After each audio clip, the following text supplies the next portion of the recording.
the methanol, hoping it can refloat itself and they can pull it out. A Wall Street rally, the Dow up 323 at the bell. America's listening to Fox News. Always here to help you. This island is our home. Through the years, we've been a friend to the neighbors we have known. Now we're banking on the future. Services to choose. Bank Pacific, where others put branches, we place roots.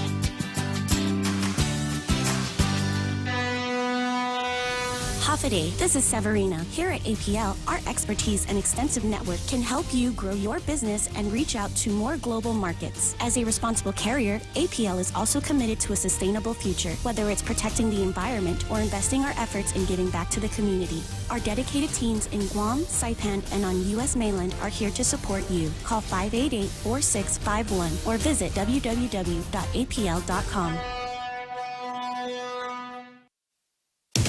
An FBI informant says he does not think the Proud Boys inspired violence on the day of the Capitol riot and that he didn't know of any plans to invade the building. The informant, who marched to the Capitol with fellow Proud Boys members, now testifying as a defense witness at the trial of former leader Enrique Tarrio and 4 lieutenants charged with seditious conspiracy. The prosecutors say they plotted to keep President Trump in office and that the informant wasn't part of Telegram chats between the defendants in the days leading up to January 6th. Pope Francis has a lung infection, now hospitalized in Rome. The Pope has been diagnosed with a pulmonary infection. The 86-year-old will need some time to recover. Vatican spokesman Matteo Bruni said in a statement the respiratory issue requires medical therapy. More specific information was not given. Fox's Gernal Scott, no word on any adjustments to the Pope's schedule for Holy Week leading up to Easter. Baseball is about to move a little faster, relatively speaking. Major League Baseball fans can look forward to more leisure time as America's pastime has successfully tightened its timing belt with use of the new pitch clock, which shortened exhibition games at spring training this year by an average 26 minutes per game. The pitch clock limits how much time pitchers and batters can use before they're ready for the next pitch. Violators get assessed balls or strikes. With the pitch clock in use, exhibition games at spring training this year lasted on average 2 hours 35 minutes. Last year's spring training games lasted on average 3 hours and 1 minute. Around 1/6 of an average game got shaved. Still 9 innings, just less dead time. At the recent World Baseball Classic, the pitch clock was not used and games ran on average 35 minutes longer. Jared Max, Fox News. Opening day scheduled for tomorrow for all Major League teams. First time that has happened in decades. Again, on Wall Street, the Dow up 323, the S&P and the NASDAQ finishing up more than 1%. Elisa Brady, Fox News. Take Care recently moved to its new location at the Century Plaza in Tamuning. Take Care customer service, administration, claims, membership accounting services, FHP Home Health and Hospice, and FHP Vision Center are all now located at the top floor of the Century Plaza in Tamuning. If you need any assistance, please call customer service at 671-647-3526. Email customer service at takecareasia.com or visit takecareasia.com. Take Care. Our island, your health plan. Is your business ready for digital transformation? The latest Wi-Fi technology is here, and it's Docomo Pacific's WorkPass, powered by Plume. WorkPass unlocks connectivity, productivity, and security tools all in the palm of your hand. Access features like adaptive Wi-Fi, guest and employee networks, evolving AI security, plus so much more. To learn more about WorkPass, visit business.docomopacific.com. Docomo Pacific Business. Work better together. The new Subway series includes one of the most craveable sandwiches of them all, the Subway Club. Number 12, the Turkey Cali Club is the best with avocado, turkey, and bacon. The best should come with bacon, turkey, and ham. That's my number 10, the All-American Club. Number 11, the Subway Club is a proven classic that comes with ham too, plus turkey and Angus roast beef. I see. Let's start over. Let's talk cheese in the Subway series. I'm still gonna win this.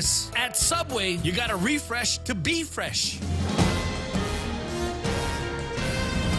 Half a day and good morning, Guam at 6:06 on Thursday, March 30. I'm Donna DeJesus with a look at your local news on The Point. Gerald Wayne Cruz II appeared before Judge John Terlahi in Superior Court yesterday to find out if his animal cruelty case will go to trial or if he will be offered a plea deal. Cruz is facing charges in connection to a deadly shooting of a dog in Jigo in 2018. His defense has multiple requests pending before the court. He was previously denied his request to have the special allegation filed against him tossed last October. Cruz argued that the intended target was not a human. He was also denied his request to have the charges in the indictment severed. Cruz is set to appear back in court on April 24. And St. Anthony's School in Tamuning was placed on lockdown early yesterday morning after a note was found indicating a threat of violence. Staff members discovered the note in a common area. The school's administration issued a statement to stakeholders that the school received an active shooter threat at about 8:15 and immediately issued a shelter-in-place order before calling GPD. Police did not specify what was written on the note. Archdiocese spokesperson Tony Diaz sent a statement out to parents at around 9:30 to notify them of the situation and instruct them to pick up their children. Police officers, SWAT, and Homeland Security investigators swept both the private school and neighboring Tamuning Elementary School. Both schools were deemed safe and clear by 11 o'clock. No injuries were reported, and St. Anthony has canceled classes for today.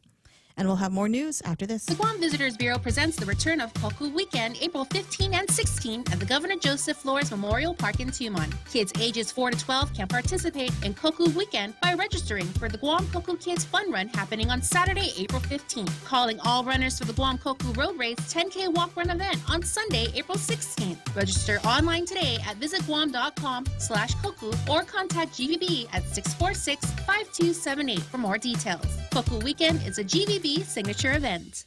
During session yesterday, Speaker Therese Terlahi sought to clarify the intention of Bill 12 amid speculation that the measure would block the administration's plan to build a new hospital on Eagles Field in Mangilaw.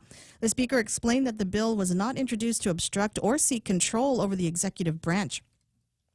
She added that Bill 12 would simply require legislative approval of the lease, mandating more scrutiny for deals being made on behalf of the people of Guam. The bill unanimously passed but was vetoed by Governor Luleon Guerrero.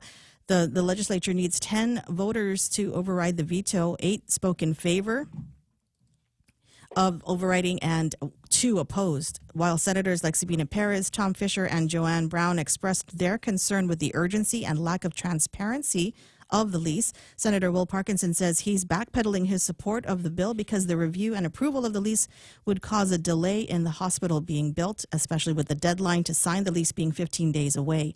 They are set to vote on the override today. And the Guam Chamber of Commerce is criticizing senators for voting in favor of a bill raising government employees' salaries without thoroughly examining its impact. Bill 24 would appropriate $21 million to support a 22% increase to the general pay plan and was passed by the legislature on Friday. The chamber questioned the urgency in passing the bill before the 1st of April when many questions remain unanswered. The chamber reminded elected officials that GovGuam's excess revenue can be attributed to taxes and fees paid by the private sector, adding that any excess revenues should be returned to the taxpayers.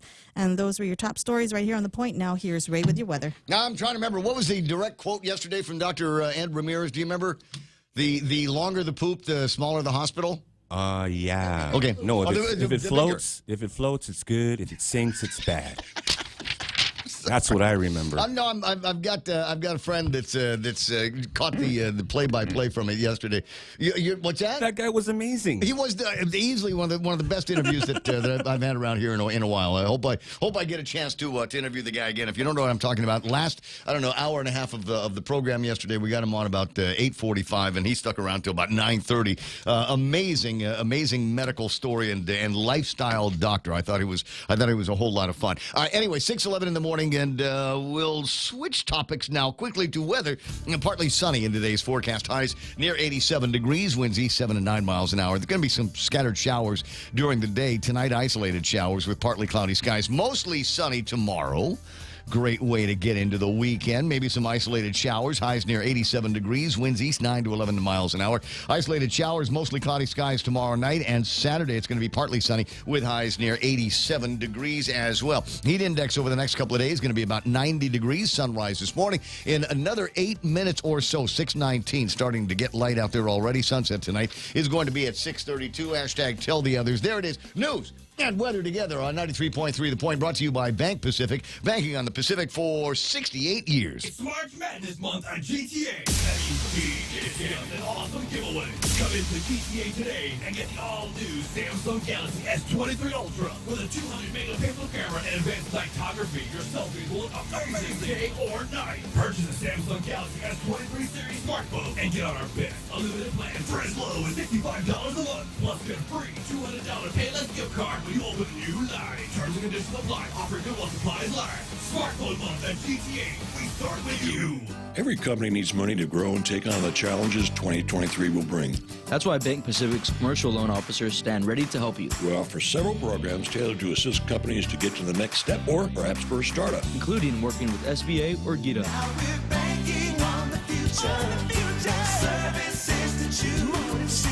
Bank Pacific, where others put branches. Bank Pacific. We want to be your partner. Equal opportunity lender. Member FDIC. Credit conditions apply. Can do, yes. Ray Gibson Show being brought to you by the guys over at APL, American President Lines, a global presence with a local home.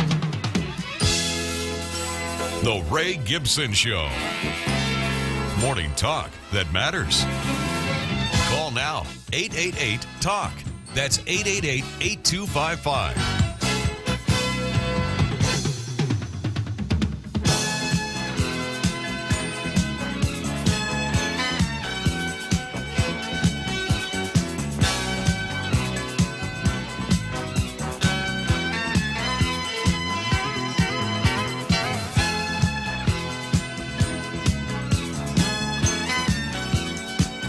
This great idea.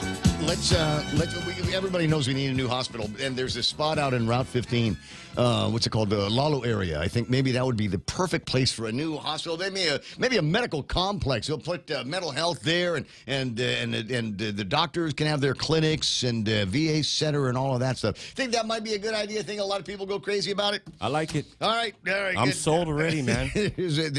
Where do I sign? You don't have to sign. What we want you to do is just call a member of the Adeloop 6 over at the legislature and tell them never mind. You know what? It's okay to change your mind. It's all right to change your mind. You know, if you got new information, or maybe you're getting hounded by the front office saying, hey, you're going to lose the next election, and if you do, you better do this, otherwise, you're not going to have a job. Wait, is that your conscience calling? Don't answer. Nobody's home. Nobody's home. Anyway, welcome to the program. Excuse the mess. It is the Ray Gibson Show on 93.3 The Point. My name is Ray. Thrilled as usual to be here with you because it's Thursday, and I don't know what it is. Maybe great advice coming from Dr. Ramirez yesterday in the program. I slept like a baby last night. Me too. I slept like a baby.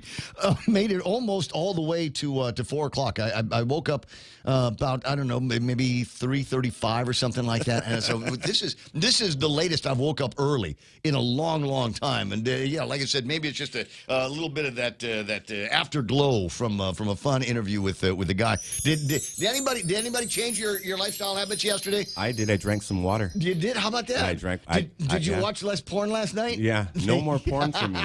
It lowers your testosterone. Right? Yeah, you know what I mean? Worry about all that. So voice. go to yesterday about 8:45, like I said, on the YouTube. Don't do it now, because this is the live show. Don't do it now. Do it a little bit later on, and download or watch the video on demand. It was a fun interview. I got to tell you again how much I enjoyed it. And I get books all the time. You know, we do interviews with guys. And hey, would you like a copy of my book? and most of the time I graciously accept it and say yes, thank you very much. Oh my God, I'm gonna read this cover to cover tonight. I didn't wait to get home to start reading it. I actually started taking the thing apart at my desk before I left here yesterday. Absolutely an easy read and some I think some good. Any pictures? Common sense advice. Lots of pictures. Pictures, Joe. cool. Lots and lots Borrow of pictures. After you. There isn't one part of it that's any longer than about a paragraph, because it's in like a infomercial mode. Anyway, that was yesterday. Today, you might be wondering, what's the show going to be like today? And the answer is, I don't know. I have no idea whatsoever. I looked at the front pages of both of the both of the newspapers, and it's happening again. It's the same thing. Second override vote scheduled. Correct. You were supposed to do that yesterday, you guys. I thought it was gonna I thought it was gonna happen yesterday. You know what? And I tuned in. I actually tuned in and watched and listened to a whole lot of the mostly the ones on my side, the overriders on the storm. Overriders on the storm, are Chris and Tom Fisher and Chris Barnett. Yeah, he's using the pauses, lots and lots of pauses. It's either that or there was a problem with the audio encoding. Has me hanging. Exactly. There was so I'm watching it, and what was the opening line? I prayed. Yeah, because he wanted to make sure he got everything right. Does that mean you didn't pray before, Chris? Or is this is the new thing now that you're a member of the 37th Guam Legislature? Yeah, I'm praying all the time, as Real Joe says, because now I can see just how deep we are in the caca. I thought it was just going to be, use this and maybe a vehicle towards the governor's office one of these days, him and Therese Terlai. Oh, no, did I say that again out loud? Have I triggered somebody over at Adloop today talking about how great it would be, how cool it would be if Chris Barnett and Therese Terlai were running things in this town?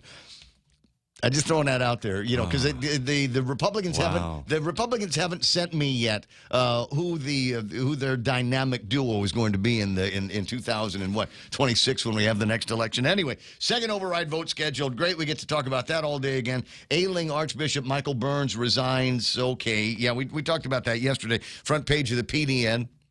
Not the last, I think, but this is if it's not an April Fool's jokes, then this is going to be the next to the last printed edition of the Pacific Daily News in our lifetimes. Yeah, wow. They're going to go all digital on April 1st, which is interesting because they don't actually print. I guess do they do a digital edition on the weekends, or they just hold on to everything until Monday, right? For PDN. Anyway, so that's what they've got their thing here. Bill override vote today. Yada yada yada. Crap. We talked about it. That means I got to find all new stuff to talk about here today. But as usual, I think we've risen to the challenge and have got some new things to do for you. You might be noticing, those of you on Facebook, the theme today is Donna D Day. As in Donna D, as in the news. Yesterday, I gave her an assignment, and she originally hesitated a little bit because it's not a news thing. It's it's a little bit more of crap. I got to do this while I'm at the house, and I'm supposed to be doing other things. But she found a way to make it that much more interesting. See, kids, there's a lesson there. If you're handed something that you're not really interested in doing, find a way, find the love in it. So the assignment was take the audio from the legislature the other day when Will Parkinson was singing the Star Spangled Banner. Oh, I'll never forget. And put the music so that if it was the first time you heard it, you'd go, "Hey, he's actually in key and in time with the music." And I thought, you know what, that's going to be damn impossible. Nobody could be able to do that. Mozart could not do that. Take the way that he absolutely butchered the Star Spangled Banner, and then find a way to put it all together so that it sounded like he was actually going along with the music. But Donna is that good. She is that good, and we've got I've got a version of it that I can play. Is it 6:20 in the morning right now? All right, I'm going to try to figure out how to stretch this out because I've actually got two versions. I've got yes, Donna's that good, ladies and gentlemen. That's what we're dedicating the entire show to. Do we have to turn our chair? Don't say what the second one is. Okay. Don't say yet what the second one is. The second one came first because that was easier to do. Yes. So you guys turn your chairs around and don't look at the camera unless you like the voice. Okay, so we're going. I'm gonna play it now. This is the version. This one's called the piano draft, right? So this is the one where you actually did it, right? Okay, so this is the one, the version, the jazzy version, the jazzy version, yeah. It's Spangled Banner jazz. You see Chris Barnett in the video using his jazz hands, while Will Parkinson sings along now. He's not incorrect. The music, he's following the music now. Listen carefully. Oh, say, can you see by the dawn's early light. What so proudly we hailed was the twilight's last gleaming, whose broad stripes and bright stars through the perilous fight for the ramparts we won were so gallantly streaming. Rock it out. And the rockets' red glare, the bombs bursting in air, gave proof to the night that our flag was still there. Oh, say does that star-spangled banner yet wave? Big finish. For the land of the free and the home of the brave.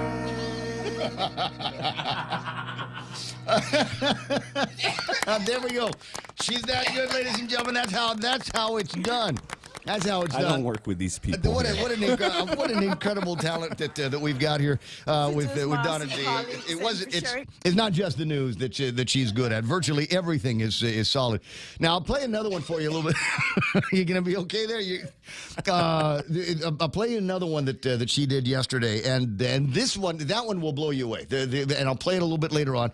I need to build in some time between, because otherwise people are wondering why are we keep playing the Star Spangled Banner on the radio.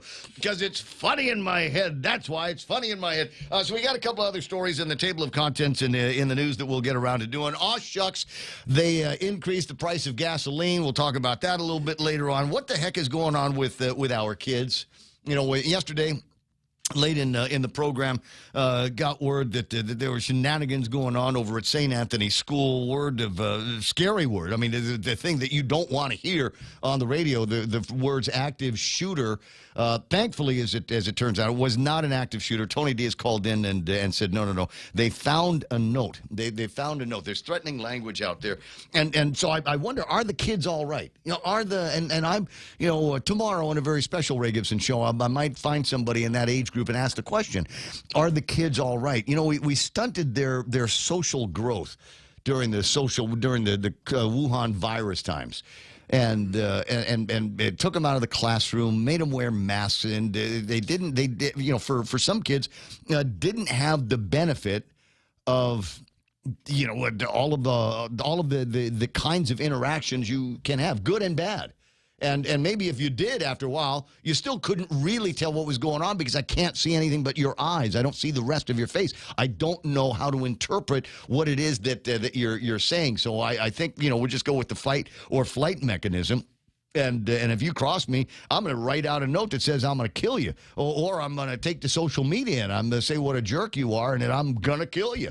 All of these things. You start looking around at Twitter, et cetera, and other forms of social media. It's getting very, very commonplace, the number of just full-on fights and attacks that these kids are doing because, for 3 years, we didn't give them the social tools that they need. We didn't teach them the social ways to be able to handle your differences. And I think, maybe the same thing is true in the other direction. What about relationships? You start talking to kids that were 14, 15 years old when the COVID first started, and they're pretty much adults right now. And listen to the issues that they're having with their relationships. I'm here to tell you, I'm sure that there's grown-ups that are challenged by all of what had changed over those last couple of years when we were more isolated than not.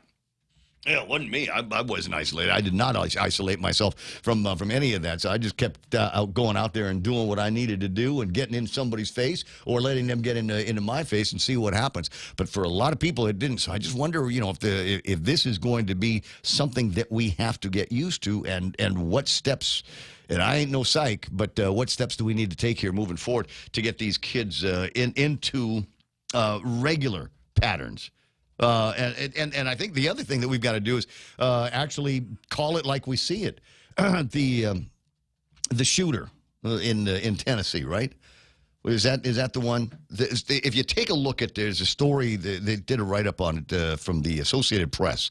And the Associated Press went all the way through the story without identifying the gender or the dysphoria. Wow. They just said the shooter this, the shooter that. They named the shooter Audrey Hale. But they didn't say anything about whether Audrey was born Doug or whatever. They left all of that stuff out. And morphing the story now, never mind the clearly mental health issues that were going on here. They've morphed from there away from the hate crime shooting, which is what it was. And now it's gun control. Oh, my God. How did the shooter get their hands on 7 guns or so? Legally. Yeah. Background oh, my God. checks. We've got to do something about that. It was The FBI let it happen, right? You know, she was under the shooter was under a doctor's care. How is it possible that was not known to the police? How is it possible that clearly somebody with as many issues? What was your first clue? We're dressing like a girl? Was it that would have been my first clue, right? I'm not saying if you dress like a girl you can't have a gun, but I'm just saying I think maybe there ought to be another 2 or 3 questions that get answered. Anyway, 6:27 in the morning. Lots to get to here that in the program, and whatever it is that you want to chime in about, you can do that at Facebook Live. You can do it on YouTube Live. And let's introduce our chimers right now. Sometimes you want to go where everybody knows your name, and they're always glad you came. You want to be where you can see our troubles are all the same. You want to be where everybody knows your name. You want to go where people know people are all the same. You want to go where everybody knows your name. I'm sure he's standing by the radio going, is he going to do it? Is he going to say it? Is he going to say it? Yes, I will. I will acknowledge today it's a very special day for Dennis Benzer. Why? Because today, number 1, Wordle in 3. Wordle in 3 today. What? Number 2, Dennis Benzer is number 1 on Facebook Live here today. This is it. Wow. What's next? Free trip to the Philippines? You going to win a raffle or something like that? Congratulations to you, Dennis. Buy a lotto ticket. Yeah, there we go. Today is the day to buy a lotto ticket. Dan Rosal, I got Henry Manglonia there. Carol Ann Prunes saying good morning, Point Familia. Nice to see big man Rico Blancaflor. Is it a whole new profile picture? He got a nice picture of him and the family out eating somewhere. Keena McCausland is online. Hello, Point Familia. She was asking me if I liked her husband's truck, and the answer is yes. I do like that truck. What kind of mileage does that truck get? Oh, those tires? Yeah. No. Yeah, I don't know. I couldn't tell you, but back in the day when that truck was new, gasoline was only $1.50 a gallon. That's true. I'm just saying. So nice ride there, Keena. Nice ride there, husband. I got Jose Tepagu there. Mark Cruz doing his wavy thing. Michelle Conception Biba to let me see, S. Douglas Turner, also known as Stash. Regarding the hospital placement here in Guam, we need to make sure that the island won't capsize, says Hank Johnson. Jerome McDonald says, a lovely good morning to Miss Donna D. Post Canteen sending his morning wishes, and a reminder that tomorrow night, 7 o'clock, there's going to be the Queen of Hearts drawing over at VFW up in Chico. Could win yourself $1,250 to start. It will be more because more and more people are going to be buying their tickets. Francis Duffy is there. The Carlene Harker online. Ovid Jerome, Mother Nature won't end its wet season. Another potent storm is soaking California and the Southwest. More heavy mountain snow likely and some local flash flooding in lower elevations is possible. More showers and mountain snow are expected next week. Today's temps, mid-60s. Will be in the mid-50s tonight. Humidity about 89 degrees. Here it is. Next week, I will be in Rancho Cucamonga, Indian Reservation. Happy Easter to you. Gamble for us. What's that? Gamble for us. Gamble for us. Get me a cigarette. Yeah. I don't smoke anymore, but I want cheap Indian cigarettes. Nate Orr, Nancy Bennett, Lujan Duenas. Let me see. Dennis Larson says, it's D-Day. Sure enough. Joe Cruz says, Raymond, let's cruise away from here. Don't be confused. The way is clear. And if you want it, you got it forever. This is not a one morning stand, baby. Thank you so much. Beautiful Sarita Garin online. This is boy's gonna be even more confused. Sarita, Nate Horn. I got. Let me see. I said Dennis already. I think the glass between you two is going to need to get clean, says Dennis. Get your head out of there. Joe, Colin Clark, Joe Cruz. So what do I get for $10? Anything you want. Bacon fried rice sounds good this morning. I got Ron Castro, our favorite guy artist, Vince Delgado, James Bondo. Brad Wood is here. Morning, Wood. For day to Mark Anthony and Jimenez. Hessa. I like saying your name, Jimenez. I just Jimenez. There's just so many J's in it. It's just kind of feels good. The place of Jimenez. Rudy Rodolfo, the original Burger King online. Thirsty Thursday, says Jimenez. Another reason to like her. Yes, we're all thinking in the same parallel thinking, as it were. Mike Grace Bloss is watching with you like that creeper at the gym.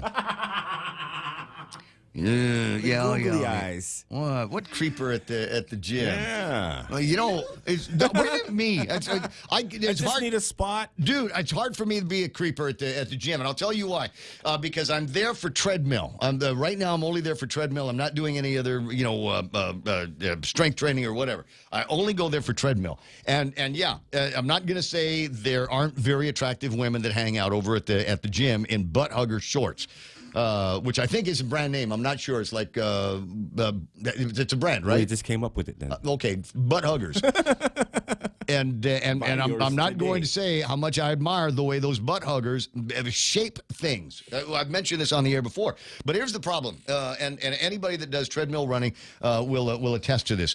You cannot break your concentration from what you're doing on the treadmill. Oh, you might die. Oh, you'll just one misstep. End up in the gears. One misstep and you fall on the belt and it's going at 7 miles an hour, something like that, and it will shoot you into the back of the building. Just like that. I mean, before you're going to be in the stair steppers that are behind us. So I may glance, but I just don't have the physical acuity to be able to stare while I'm doing the running.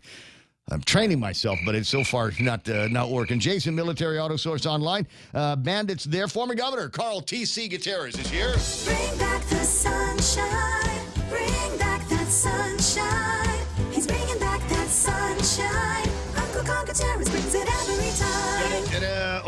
Okay, got it. Always good to have you back. Welcome home from sunny Southern California. I was going to say sunny, but sunny and cold. All the pictures that I saw of former Governor Gutierrez over at PIFA, he was wearing a windbreaker. It must have been rather frigid. Lottie Solis is there. Gerald Young. Let me see here. Donna D. I love that word. Reminds me of Bugs Bunny. What a maroon. And that responding to somebody who said, won't Parkinson is a maroon. Okay, got it. Jesse Ninetti Aurelio Pareda, buenas and half a day to you. Thank you for using all your names. One of our favorite guy singers besides Will Parkinson. Andy St. Nicholas is online with us. Good morning, Andy. Ron and Cindy De La Rosa. Hey, my classmates watching today. Bunker Menno, Whitney loses voice. Bunks. Manny and Ning Rages. That's Sarita's, not Sarita, Sarah's, no, Sandra's mom and dad. There, I got it right. Rob Salazar, John Legend in his own mind.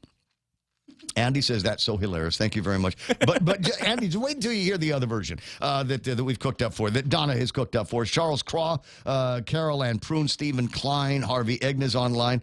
St. Anthony kids are staying home today, he says. Whether the school wants them to or not, I think there might be a whole lot of parents that are skittish. I mentioned this with Tony Diaz yesterday. This is another one of those incidents that gives people pause. The first one was notice going out that we've hired private security. There's a problem in all of Tamuning with homeless people, and sometimes they can be pretty scary and aggressive, just like in Agana.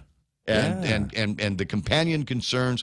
I got a daughter, attends Academy of Our Lady of Guam, and sometimes I swing by there, and there's just the sketchy people. I'm so glad that they put the yellow shirts over at the Plaza de España, so they can kind of keep an eye on pretty much everything that goes on out there. But they don't work for Academy, and St. Anthony School, recognizing that they've got a problem like that, actually hired private security to be around when the kids are around the campus to protect them. Just another one of the signs that things are going sideways on us, and if we're not careful, if we don't start figuring out how to get a handle on this, Armed Safety Patrol, Ray. Armed Safety Patrol. Yeah. That's, I was a patrol boy at St. Anthony's. Yeah, and I heard about you, man. Would have loved to have had a sidearm. Well, I think that would have been great. And you know what? Taser. just a taser. Pepper spray. Man, those 8th graders wouldn't have had a chance. On top of having to endure rainbow flags and drag queen story hours, says Mike Grace. Pat Saho, good morning to you. Let me see if there's anybody else here. I want to get everybody on. Joe Dizon, Ali Malakas, Sherry Iriarty, Edwin Napati, good to see Dale Audette there. Mike Grace Blotch, watching the Christine Oliver. I thought I got that right. Lucia Fleming Wood is online as well. Ruel the Rooster Drillon and Anna Marie Pelobello. Yeah, she had to teach me how to say her name. She had to teach me how to say her name because I just say Pelobello. Punch your face. I don't say my name. Google me, baby. Google me. 6:37 in the morning. Lots and lots to get to on the table of contents. Let me just quickly check the YouTube side to make sure that it is populating out there. Ah, yes, there it is. The security of the program, MP Ogo. He's got sidearms. Kitsutsu in Japan, starting in April, Okinawa will cap total annual visits to the island. I can't say that name, at 330,000 people. The island, dubbed the Galapagos of the East by local authorities, is popular for its natural beauty and for having distinctive species of wildcat only found on that island. Very interesting. Joey Kichitu is there, a Lupang Guam online. Your kids are safe inside Guam's Social Security office, or any Fed office for that matter. They care about safety, and it's pretty obvious at this point the people that run schools don't. The trans-terrorist murder and right, that could have been easily accomplished with old-school cowboy six-shooters. This isn't about assault-type weapons. Agree. Ken LG, increased donations. I'm not sure what you're talking about there, but I'm sure he'll call in and sort it out by and by. It's 6:38, and time for our first big look at news and headlines with the unbelievably talented and technically correct, always, Donna D. Avadana, what happened? 42-year-old Tommy Joe Perez has been arrested for attacking a man with a wooden paddle at Archbishop Flores Circle in Tamuning late Monday night. Witnesses say Perez and the victim had been fighting before Perez hit the man on the head. The victim says he did not know why he was attacked. Perez was charged with aggravated assault. And a little over a week after gas prices dropped by 10 cents from $4.95 a gallon to $4.85 for regular grade fuel, the price of gas has increased again, this time by 15 cents, pushing the price back up to $5 a gallon. As of yesterday, the average price for regular unleaded gas across the U.S. was $3.46. And Guam has been listed in Time magazine as one of the world's greatest places. Time's latest travel issue reports the island as being caught between former President Donald Trump and North Korea's Kim Jong-un, and being one of the shark-friendliest places on Earth. The article included interviews with Governor Lulian Guerrero, GVB President and CEO Carl Gutierrez, and local tourism and hospitality industry professionals. And those are your local headlines on The Point. Now back to Ray. Where were we featured? Or is that I think it's just a list, like paid content or something like that? Well, it's not paid, because Crystal Paco San Augustine says no funds were spent by the office of the governor of Guam for that. But the Pacific Daily News today making us think about it in their editorial section. Yeah, they basically said, wait, hold on, guys. The magazine listing was an advertisement, not an honor. What? Yeah, apparently there's... Wow, man. I know. Wait, hold on. Otherwise, a brilliant idea where the Time magazine is doing this thing about, places, very special places on the planet. I'm glad that we have a presence in there, but it is not as though Time magazine included, I think, on purpose, Guam. I think there was a whole... this is not like a I think there was a whole bunch of other people that said, I tell you what, for whatever, we'll go ahead and find a way to, have Guam in there. It's not... Squeeze you in. Yeah. It's like that. Because if you take a look at it, it says the... Online, the Guam spread is labeled sponsored content. Clicking the information box in the article reveals that this is a sponsored article brought to you by Time in conjunction with the advertiser. The advertiser paid a fee to promote this article and may have influenced or authored the content. The views expressed in this article are those of the advertiser and do not necessarily reflect those of Time, its parent company, or its staff. Oh, now I get it. Liar, liar, pants on fire. So, the fine print. There it is. Oh, wow. So the question is, was any money spent on this? If we are the advertisers, did they come up with it? Help. That's such a nice thing. 6:44 in the morning on the Ray Gibson Show. It's Frontier season. Over at NissanGuam.com and the World Wide Web. This is nice. What a great deal this is. First of all, test drive the all-new, redesigned from the ground up, the Nissan Frontier. You're going to love it. You're going to love the power. You're going to love all the technology inside of it, all the little creature comforts that they built into it. Once you're riding in a thing, you're going to forget that you're in a truck. Trust me on this one, because it's got the feel like you're driving some kind of high-riding coupe, if you will. Brand new Nissan Frontier. You could win $1,000 in cash, coolers, canopies, grills, et cetera, et cetera. Just some little tokens of our appreciation for you trying to live that frontier lifestyle. When you decide to buy it, no down payment. Nissan will cover the first 3 payments for you. Case of Spam, 25-pound bag of rice. Does it get better than that? Or no? Find out what you can put together. Test drive today at NissanGuam.com. It's the Ray Gibson Show. Call now, 888-TALK. That's 888-8255. That Vince says, better wear a jacket, Ray. You're frozen on YouTube. I'm looking at YouTube right now, and it's not a frozen. I can see me moving, and I can see microphones, et cetera, et cetera. So far, so good. That, Ray? It's Vince. Not that one, the other one. Yeah. Ken Augustine online. Greg Baz Knight saying good morning to the Point family. Ray McGravy out in Mandan, North Dakota. Jose Tetpago. Darlene Kanata checking in from Arizona. How about that? And checking in from the Archdiocese. We've got Tony's on too, right? Tony Diaz from the Archdiocese. What is it, Hafide, Tony? I just want to get an update on St. Anthony School. And, frankly, I suppose it ought to be the surrounding area. Quite a number of videos that went village viral yesterday with images of police officers, SWAT guys all over that section of Tamuning. Buenas, welcome to the program.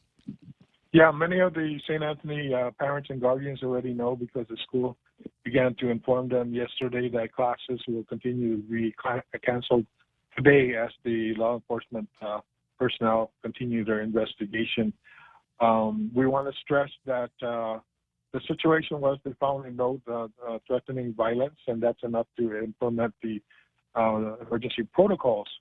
So no classes today, and we're working with the police department, and we will, through the school's communication system as well as my advisories, will update the parents and the general public.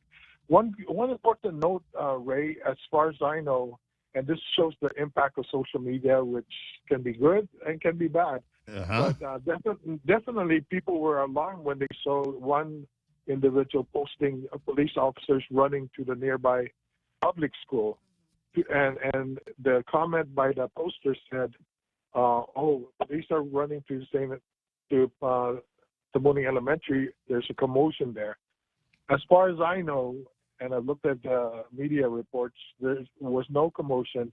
What I understand was they were hurrying over there just to make sure that proactively that school was safe. Agree. And that's what I told people when they were asking me what was going on. I said, well, you've got a situation here, and out of an abundance of caution and rather aggressively, we are going to make sure that everyone in that area, all the students, faculty, et cetera, and all the campuses in the area, likewise get some attention and protection. It would be terrible if there was an active shooter situation at one school and the guy walked across the street to another. Again, that did not happen, but I appreciate the police department being very thorough in that. Yes, and we do too.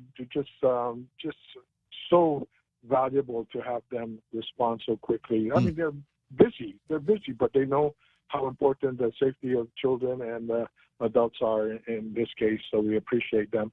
We'll continue to work with them and advise the public as best as we can.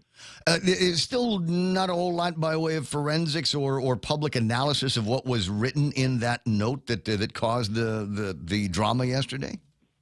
No details shared with me. I think naturally the police want to be careful as they do their investigation.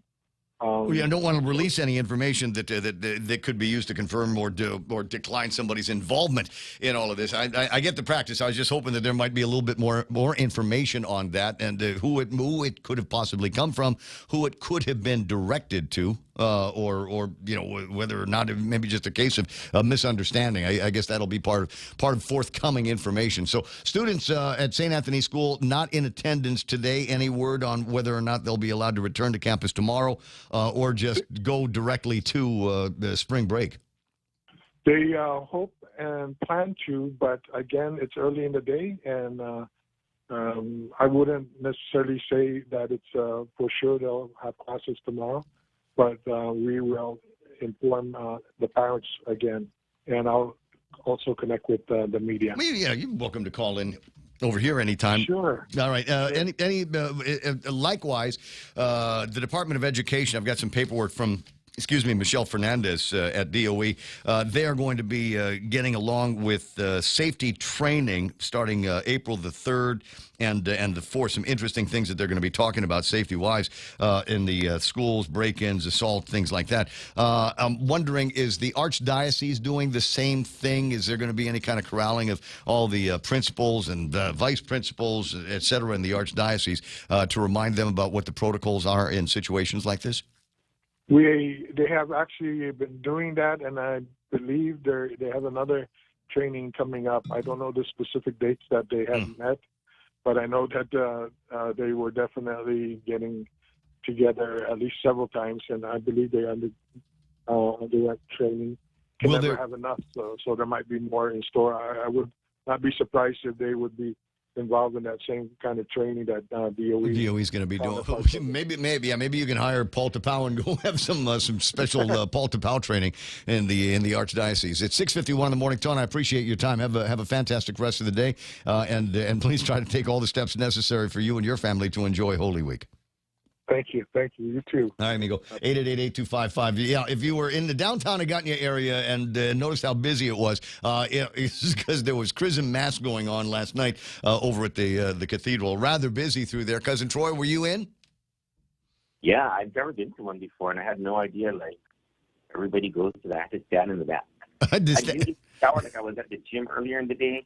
And, my office is next door, so I just went over and I did not sit next to anybody. I was like, I'm not going to be judged. I had about the same feeling yesterday. I did my gym time yesterday and realized that maybe is it the shirt that stinks or is it me?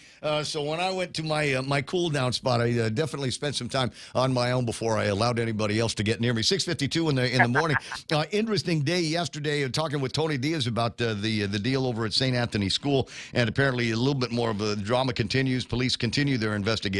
So St. Anthony School kids, whether they're going to enjoy the day off or not, I don't know. When I was a kid and we'd had the day off, there was always a list of chores that Shelley and I were supposed to see to on days off, and it's going to be like that, I think, all the way through Holy Week. Your thoughts on what happened yesterday, and maybe the crazy way that things went village viral without a whole lot by way of an official annotation of what was actually happening in those videos. I actually thought that St. Anthony handled St. Anthony itself, I thought that they handled that whole thing way better than any of the schools have handled their recent issues with threats of violence. No, way better than Academy. I'd put it on par, kind of, with Bishop Baumgartner. I thought it was even faster and better and more efficient than Bishop Baumgartner because I think they went into some sort of lockdown at 8:15, and I think within an hour their school administration had put something out to the parents, and then the parents were the ones who gave it to the media. I mean, I thought it was just done right. When you think about it, it was done better than DOE did anything about it, because as soon as the St. Anthony thing sort of led up, everything moved over to Milling Elementary and LBJ. Then you had that viral video of the officers. Man, there's a lot of jokes about that whole video about the officers running over to Milling Elementary, and you didn't hear anything from DOE for quite a while. I think DOE should probably take some training course from whoever at St. Anthony handle their communication. Well, like I said, there's going to be 2 days worth of safety courses with Paul Tapau. Check your mail from Michelle. You might already have that in your email, and if you don't, let me know, and I'll send you my copy. I think our government of Guam, when you think about it, is sorely lacking in the area of public communication regarding emergencies, and not just things like trainings for communicating in active shooter situations. So what about typhoons? And I'm sorry to bring up the T word, but when was the last time you heard a PSA about typhoon readiness? And it's like the thing that can really affect us here on Guam and in the Marianas. And we're still what do we pay civil defense for?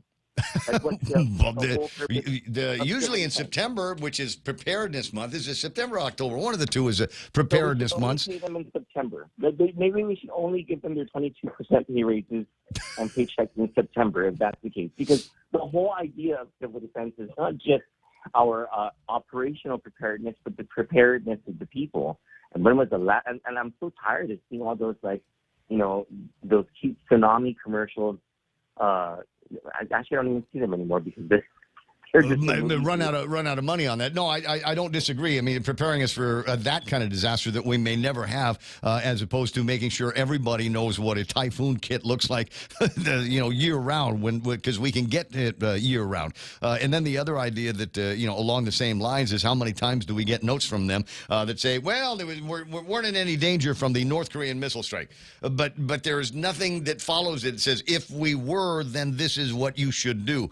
Make sure some kind of a plan for your family to get together, how to communicate with each other in the event of some cataclysmic attack by the North Koreans or the Chinese or even the Russians and the Iranians. There needs to be something like that. What do you do when all of the all-hazard warnings in every single village goes off and it's not 3:30 on a Tuesday? I would just lose my freaking mind if I hear something like an RFP going out from Homeland Security Civil Defense that says something like, we need to lead this public relations campaign, and we're looking for some company to help us do that. Because I would be like the first to say, that's like half of your freaking job over there at Civil Defense. What are we paying you people for? If not that, why are you outsourcing that? If you're going to outsource that, then get rid of your employees. Well, you know what we'll do is we'll find the same agency that did the ads for Guam in Time magazine. Did you see that? Someone sent me a couple of snippets, but I didn't read it or anything. I didn't read it either. I didn't care. Too long. Didn't read. Guam among the world's greatest places in Time magazine, but according to the Pacific Daily News and sources that I'm close to, say, we're not. It's not really like the article. It's not like the Guam is Guam. It's like the pyramids are number one and number two is Guam. As much as it is like content, it says content from Global Kigyo. And they've got a line on it. It may be one of the best things that I've seen in the PDN for a while. I'm not sure why it's in the editorial section as opposed to the front page of the newspaper. I don't know why they're hiding that there. I think there's enough facts that are in that editorial to support an actual news item. Maybe tomorrow we'll see what happens. Crystal said that the governor's office didn't spend any money on that. So. Who did? Who did? Where in the government of Guam got stuck with the bill? Words, right? The governor's office did not spend any money on that. Correct. Those are the words that I got from no funds were spent by the office of the governor of Guam for that. Now, it's also possible they didn't charge for it. Yeah, I don't think that. They gave up valuable Time magazine editorial and paper and color ink for all of this. I don't know, buddy. It's worth looking into. I'm guessing GVB paid for it. Hey, that's a worthwhile expenditure. When you have people reading that, mainland visitors and whatever, potential visitors, and they want to come to Guam. But I'm just wondering if they put anywhere in the article, like don't forget to bring your mace. Watch out! Don't get cut by one of the abandoned vehicles that we've got out here. Yep, I'm with you. I don't think it was from. I don't think GVB paid for it. I can confirm that a little bit later on, but I'm almost positive those funds. In fact, I am positive those funds did not come from GVB. Closing in on 7 o'clock in the morning. Last thought before I let you go. Price of gas is up to $4.99 a gallon. Let's call it 5, Ray. Call it 5. Well, this is not fixed like before. What's that? At least we all got 22% pay raises so that we can. Oh no, we didn't. Oh no, not everybody. Not everybody We're got that. We're in the private sector. All right, so this is something that you might want to look into here. It was in December of 2022 that they passed Law 358-36, and that extended the holiday on taxes and fees for gasoline by 180 days. By my calculations, that means sometime in June or so, we ought to see the prices of gas going up again, unless the legislature, when they're done overriding the veto, takes a look at that and extends it.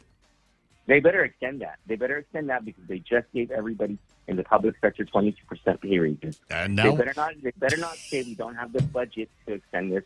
They better extend that. Yeah, amen to that. That's what I thought you were going to say. Because 7 o'clock in the morning, Fox News. I'll talk to you soon.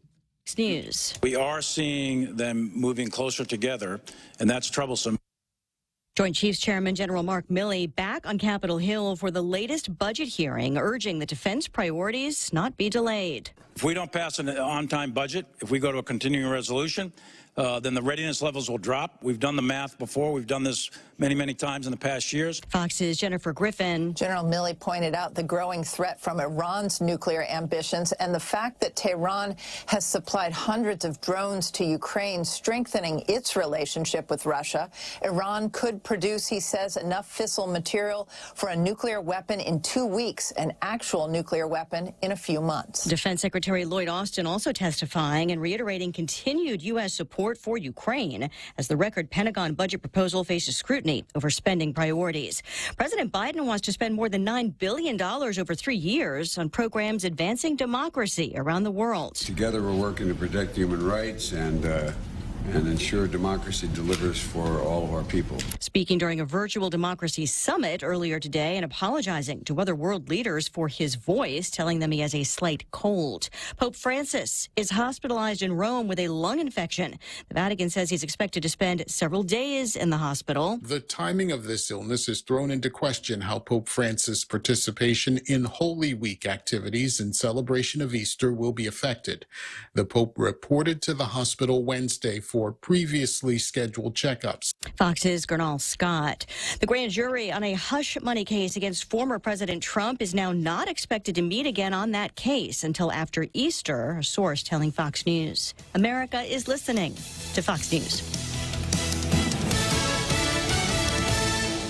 Take Care recently moved to its new location at the Century Plaza in Tamuning. Take Care customer service, administration, claims, membership accounting services, FHP Home Health and Hospice, and FHP Vision Center are all now located at the top floor of the Century Plaza in Tamuning. If you need any assistance, please call customer service at 671-647-3526. Email customer service at takecareasia.com or visit takecareasia.com. Take Care. Our island, your health plan. Half a day. This is Jade Ugin from Security Title. And in celebration of Tomorrow Month, here is a tip on dealing with your land. You might be thinking of giving part of your property to your child or another family member. Once you have subdivided the property and recorded the map, you will also need to record the deed transferring the title. Just drawing the map is not enough to make sure they actually own the land. Protehi I Tanonmu. When it comes to your family land, call the professionals at Security Title. We are here to help. Some of the biggest names in big tech say it's time to tap the brakes on artificial intelligence. More than 1,000 experts, including dozens of tech innovators like Elon Musk and the co-founder of Apple, Steve Wozniak, signing an open letter calling for at least a 6-month pause on what they call an out-of-control race to make artificial intelligence as advanced as humans. They warn there's no way to understand, predict, or reliably control the powerful systems. They say the technology got too advanced, too fast, and want this breathing room before training any system after ChatGPT-4. Fox Business's Lauren Simonetti. Problems with unruly passengers have been soaring. Now, Congress is considering a new no-fly list. The bill would let the Transportation Security Administration ban people who are either convicted or fined for assaulting or getting in the way of crew members for airlines. The FBI currently has a no-fly list for those suspected of having ties to terrorism. Fox's Ryan Schmelz in Washington. Some civil liberty groups say the new list could unfairly target people of color. A hosting surprise for country fans. This year's Academy of Country Music Awards will be hosted by two legends, as Dolly Parton and Garth Brooks will share the stage as hosts of the 58th Annual ACM Awards, streaming live on Amazon Prime Video May 11th at 8 p.m. Eastern. The show will take place at the Ford Center at the Star in Frisco, Texas. If you don't have Prime, the show will stream the next day for free on Amazon Freevee. The event marks the first time that Brooks is hosting an award show and will come days ahead of his residency at the Coliseum at Caesars Palace in Las Vegas, titled Garth Brooks Plus One. Michelle Polino, Fox News. Wall Street rallies, the Dow up 323, the S&P closing back over 4,000. I'm Lisa Brady, Fox News.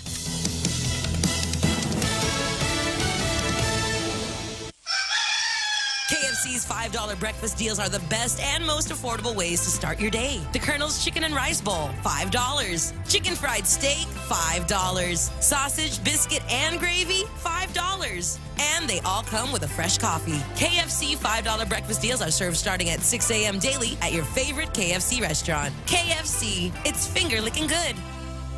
And you thought you knew everything there is about bottom fish and bottom fishing. Come to the Fishers Forum to learn about bottom fish in the Marianas. Thursday, March 30th, 6 to 9 p.m. at the Guam Museum. Enjoy info tables, presentations, demos, and more. The forum is part of the Western Pacific Fisheries Management Council's 194th meeting, March 30th and 31st at the Guam Hilton Resort. Call 483-1904 or visit wpcouncil.org for more info. Bring the family. It's free. After a long wait, the biggest, juiciest, most flavorful chicken makes its return. The Circle K 3-pound rotisserie chicken is back. Get 3 whole pounds of perfectly seasoned chicken for all your family feasts. And for a limited time, pick up a rotisserie chicken and a Pepsi Family 2-liter soda, the perfect dinner combo, for only $19.95. Available at select Circle K stores. Swing by and take yours home today. Circle K, take it easy. Half a day at 7:06. I'm Donna DeJesus. Here's a look at your local news on The Point. St. Anthony Catholic School in Tamuning was placed on lockdown early yesterday morning after a note was found indicating a threat of violence. The school's administration issued a statement to stakeholders that the school received an active shooter threat at about 8:15 and immediately issued a shelter-in-place order before calling GPD. Archdiocese spokesperson Tony Diaz sent a statement out to parents at around 9:30 to notify them of the situation and instruct them to pick up their children. Police officers, SWAT, and Homeland Security investigators swept both the private school and Tamuning Elementary School across the street. Both schools were deemed clear and safe at 11 o'clock. No injuries were reported, and St. Anthony has canceled classes for today. Meanwhile, 3 people were charged with illegal drug possession in Superior Court on Tuesday. All 3 cases were a result of police officers conducting traffic stops. 40-year-old Arsenio Kirigua Babauta Jr. made a right turn without stopping in Maiti on Sunday. Police searched the car and found a bag with meth. Babauta said he didn't know anything about the drugs, claiming that he had been clean for a few months. Investigators learned he was a person of interest in a burglary investigation that unfolded last month. Babauta tried using stolen credit cards at a gas station. In a separate case, 28-year-old Rianne Dakota Untalan was stopped in Harmon on Sunday for not having front license plates, and cops found meth and meth pipes in her car. She admitted to owning the drugs. The third case involves 35-year-old Colleen Charisse Yurko, who was stopped in Tamuning on Monday after police spotted her car with no headlights or tail lights. Police searched the car and found a glass pipe with meth when they made the arrest. More news after this. For all your real estate needs, call the professionals at Hoffaday Realty. Jody, Saran, Libby, and Lolita, and they'll take care of you on every step of the real estate process. No worries. Just contact Hoffaday Realty at 588-4232 or 588-HOFFA or email them at hoffadayrealty@gmail.com. They're at 426 Challenge San Antonio, Suite 204 in Tamuning. Open Monday through Friday, 10 to 4. Hoffaday Realty for all your real estate needs.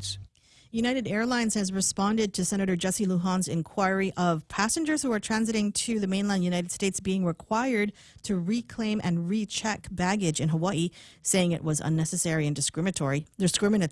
United Corporate says there's not much it can do about complaints about arrival procedures at the Honolulu airport. One of the key points United included in the reply is that while Guam is part of the U.S., it's not included in the U.S. customs territory, requiring Guam travelers to clear with Customs and Border Protection to enter a U.S. customs territory. Airline officials say it's a federal and state requirement and directed Lujan to consult with Customs and Border Protection and Hawaii Agriculture authorities. Lujan responded by saying he hopes United can come up with a temporary solution while he contacts Border Protection and Hawaii state officials to try and come up with a permanent fix. And village festivals have returned to the island for Mes Chamorro, and some village mayors shared a deeper meaning of the role these festivals play. PD Mayor and Mayor's Council President Jesse Alleg says villages started doing bigger fiestas and interest in inviting more guests from outside the community grew. Alleg adds that festivals are a chance for residents of other villages and even guests from off-island to learn about a village. Manila Mayor Alan Ungacta says festivals with a food theme not only acknowledge an agricultural product from the area, but also connects people to their heritage and each other by sharing their favorite recipes and memories. Agate Mayor Kevin Susuico says having the festivals open to the public is also an opportunity to share Chamorro culture from the south with communities from the central and north. The village will be hosting its annual Mango Festival in May. And those are your top stories. Back to Ray with weather. You tell some of those Saki millennials that are down there, those keep your hands off my truck. Just mark it. This should be a place where we got some security, because the last time I overnighted down there, man, somebody came and stole my bag with my phone and the key to the truck and all of that stuff. Anyway, I'm just saying.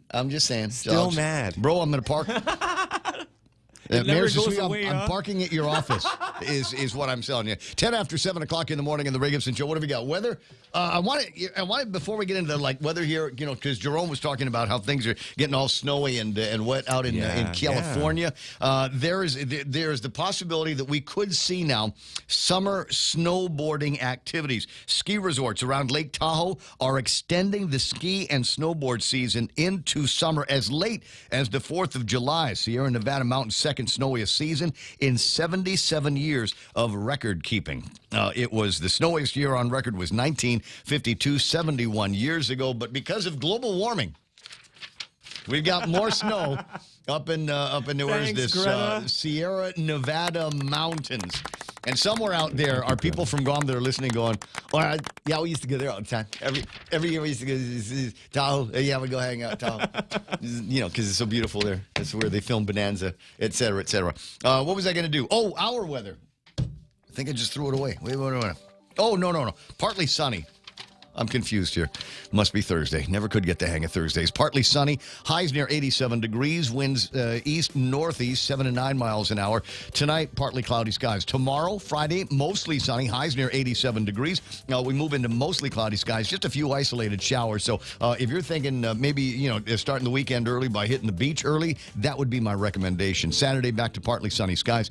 Heat index today is going to be about 90. Heat index tomorrow, about 90. Sunset tonight's going to be at 6:32. Hashtag tell the others. There it is. News and weather together on The Point. GVB presents the return of Koku Weekend at the Governor Joseph Flores Memorial Park in Tumon on Saturday, April 15th and Sunday, April 16th. Register online today at visitguam.com/Koku. Shirts to the first 500 kids registered for the Koku Kids Fun Run and Finishers Dry Fit shirts designed by Run Guam to runners registered for the Guam Koku Road Race 10K Walk Run event. Register today at visitguam.com/Koku or contact GVB at 646-5278 for more details. Koku Weekend is a GVB signature event. Just in time for Lent. It's our delicious BK Big Fish Sandwich. 100% white Alaskan pollock, breaded with crispy panko, topped with sweet tartar sauce, tangy pickles on top of a warm toasted brioche bun. Also available, our Impossible Whopper, 100% Whopper, 0% beef. Enjoy your Lenten season with French fries or our new mozzarella sticks with a refreshing brewed, sweet, or unsweetened tea. We are ready to serve you this Lenten season. Now available at BK Hagåtña, Tumon Bay, Micronesia Mall, and the airport. Have an amazing day. minute. I got you. 7:13 on the Ray Gibson Show. Portion is brought to you by APL American President Lines, a global presence with a local home. Also being brought to you by Kim and Ron over at Security Title. What do? They make sure that God smiles on your real estate transaction. There's some times where there might be a couple of questions. You know, you start digging into all of this. You get a telephone call. It says, yeah, I'm Joe's sister. He shouldn't be selling you that land because, you know, we've got the divided interest or whatever. They're going to throw all kinds of words at you. And that's what they would protect you from. That's what they're good at. Nobody does it better than Security Title. News to fill your mind. Talk to get it out.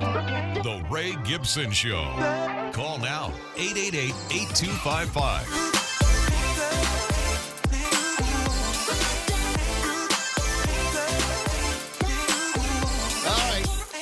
7:14. They didn't do the vote yesterday on the override. There was a lot of talk about it, and for the most part, it's starting to look pretty clear what might be happening. I think the only senator that I heard that was in support of the veto and against the override was Kane Dwayne. Yeah. He'd come up with Dwayne. Yeah, I had that feel like, you know, some of the things that were coming out, maybe echoing some of the sentiments that we heard from Adloop over the last few days. I don't know that anybody else has. I know we Will Parkinson. So at least those two for sure we know are going to be voting against the override. They will be voting no on the override of 12. And 12 is the important one, right, Ken? Right, Ken? Yes, it was, and it's amazing how the story keeps changing. Because remember, back in June, the governor was on KUAM proclaiming loudly we've held public meetings, and that the medical community is in total support of this relocation of GMH to Manilo. No, they're not. We later found out no meetings have ever taken place, and no one in the medical community was communicated. And then yesterday we discovered that if we don't override this veto, we are jeopardizing $700 million in federal funding to build our hospital. No, we're not. I read a Candid article. Yeah, I haven't seen a single document in the hundreds of pages I've looked at that says anything other than taxpayers of Guam, either through a bond or a lease to own, will only have to pay $70 million a year after we pay $300 million down. So, you know, now this new lie coming out of Adaloop is that overriding 12 jeopardizes $700 million in federal funding. Where the hell did that come from? I don't know. My understanding, even the congressman, Washington D.C. said, we don't know what they're talking about there. There's certainly nothing that it can't come from the military. They know what the military spend is going to end up being, and all of that's going to Camp Bloss and Big Navy or the Army. Well, it just goes to show that this administration is more concerned about their game plan than the taxpayers of Guam, because we know it's like the war claims. You know, the war claims wasn't paid by the federal government. It was paid by taxpayers. And we know that this hospital, whatever iteration it comes out in, is going to be paid for by the taxpayers of Guam. I mean, the federal government right now is struggling, trying to get their budgets under control. And you know, when it comes to allocating money to programs, who do you think is going to get more weight? Guam with one non-voting delegate, or Texas with 48 representatives and 2 senators? That's why I want them to go to the United Nations. I want Melvin and all of the activists that love the United Nations so much and want to be a part of their C-24 thing or whatever it is. Go and bug the United Nations about supporting this new hospital. Well, remember, because the United Nations apparently cares about us more than the federal government of the United States of America. Well, we learned from Tina Munoz Barnes that since the United Nations hasn't acted, despite 20 or 30 desperate appeals over the years, that they went to the Unrepresented Nations Conference in Tahiti. where they stood alongside countries like Bangladesh and North Korea to demand justice for Guam. How about that? How about that? We're talking progress here, and this what does he call it? The still colonized nations. That thing has been around since like 1962. It's as old as I am, and it still has not hit any home runs. It's just one of those things that is in existence and costing somebody somewhere some incredible amount of money that doesn't actually very low expectations for any actual results. However, as I said, I think that's the direction that we need to go is find a way for the United Nations to pay for it. But Cousin Troy on Candid yesterday was broadcasting an image of a slide that made that claim that if they overrode the veto or they're endangering this incredible pipeline of money coming from the federal government, Cousin Troy made the usual inquiries and found there was nothing to any of that. So, it's you be careful. Yeah, and you new guys over at the legislature, the same way that you feel you might have been swayed by some of the Republicans there, Chris Barnett swayed you into voting one way or another. You guys could be being swayed by Adelup. Is it possible that there's another way to look at this? They've had days and days worth of testimony on this, all kinds of speeches being made at the legislature yesterday. Very soaring language from both sides. Vote on it so that we can see who the sellouts are. Can I just say it that way? I want you guys to vote on it. That way I can see who the Adelup sellouts are. I've already got my suspicions, but this will confirm it. So can we get to the part where we've got all of this confirmed so we know who's on our side, who's got the backs of the people of Guam, and who don't, who aren't otherwise in it for the glory, wrap themselves up in the flag of the Democratic Party of Lou. Is it possible that we're here with a tale of two cities? And is it possible that got a Dickens reference? Don't do that to me. Wait a second. And if it's possible that you had these people, these six, or how many ever there are, there's six, and they vote. Well, there's five now because Sabina Perez jumped ship. She did a very, very, and this is bad for Adelup. She did a very, very logically and passionate analysis of the situation that is before the voters and taxpayers. I'm taking you. She's definitely not in the Adelup 6. Well, then you're 10-5. Yeah, now we're down to the Adelup 5. I've had phone calls into Amanda Shelton, to Dwayne, St. Nicholas, to Will, and none of them have returned my phone calls. And Roy, I did have a conversation with him, and he's drunk the Kool-Aid so bad that he is absolutely convinced that not only will the military pay 100% of the cost of this hospital, they're going to pay 100% of the infrastructure, putting in an 8-lane road from the back road to Anderson to this facility. They're going to pay for putting a road from this facility to Route 16. They're going to pay to put all the water and power in. And then in today's PDN, can you imagine that? If there's an 8-lane road, I mean, I don't know where you're getting that from, but I mean, just can you imagine how much money it's going to cost for the government to buy up all of the easement property that they're going to need to be able to put that little dream come true together? Well, there lies the magic of why this location has been picked. But going back to Roy, when I was talking with him, and he swore up and down the federal government's going to pay for a replication of Marine Corps Drive from the back road down to this because it's part of the defense of the United States and the infrastructure and everything, and then a road across from this to Route 16. I'm thinking, where the hell are you getting this information? Because in today's PDN, we see that the road repairs, just the road repairs to Marine Corps Drive from Naval Station to Anderson have jumped from 2019 estimates of $75 million to $150 million, and that is just for the road widening and to fix 5 bridges.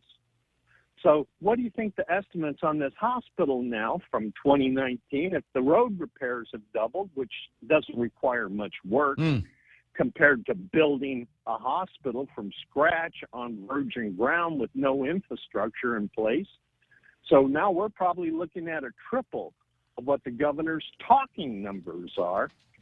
And so This is why here's the thing, Ken, and to the point that we're going to make here is that the people of Guam, i.e., our representatives in the legislature, have not seen that plan. So anybody can say anything. If the plan is so good, and this is the new rallying cry at the legislature from among the overriders on the storm, if it's so good.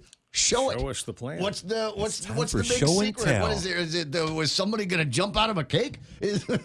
God, I hope so. Wouldn't that be nice? Ken, I gotta run. We got the rest of the program that we got to take care of around here. Jerry Roberts back in the studio for an extra point, and we were getting accolades and love for you. Even the pre-recorded Jerry Roberts got love from the Facebook. That was very nice. Thank you for that. All right, 724. Very quick look at what's going on in the market. S&P 500 up by 56. Nasdaq picked up 210 points. That's very nice. 11,926, almost 12,000. Dow Jones Industrial Average up 323 points. A lot of up and down these days. Craziness on the market.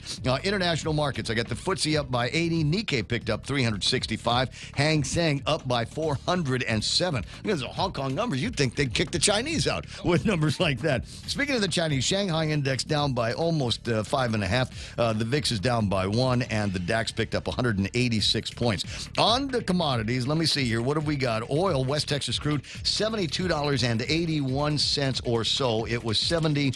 I want to say it was 73 yesterday. Yeah, 73.33 yesterday. So drifting down a little bit. That ends up being good for us. I thought I had a new TAPIS number. I might have to look that up again real quick. Because I didn't write it down. If you're going to Japan, 132 yen, almost 133 yen, weakening up against the dollar. The Philippine peso at 54.3, and South Korean won at 1,307.6. Now, Real Joe, quick Bitcoin number. 28,428. It's up by 1,000. Wait, yeah. 28? 28. Wow, good day. All right, so take that money and invest it in Tesla. Tesla is up today, $193.88 for a share of that, up by almost 5. So way to go, Tesla. What's the name of that Day Chronicle, the TikTok owners? I'm sorry? What's the name of the outfit that owns TikTok? ByteDance. ByteDance. Where are they traded? Can we buy some shares in them? Because I got a feeling they're going to come back in a big way. I'm sorry. All right, backstory. Donna D., what you might have heard is a little bit of Will Parkinson singing the Star-Spangled Banner at the legislature the other day. But there are now 3 versions of it. There's the original version as recorded and village viral from the other day.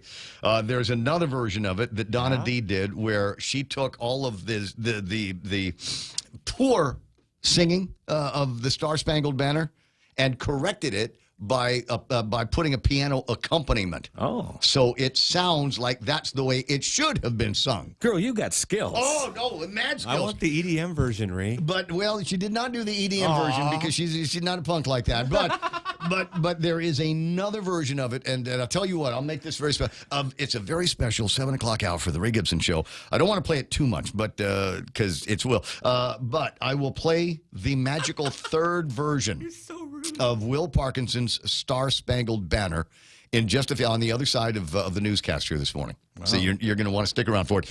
In the meantime, it's 7:27 and time for the live and direct version of Jerry Roberts and this morning's Extra Point, brought to you by First Hawaiian Bank. Thank you. It's almost April. Graduations are coming soon. Young folks will be coming out of high schools and Guam's college ranks, and many of them will be looking for jobs. Many of those will be asked to interview for open positions.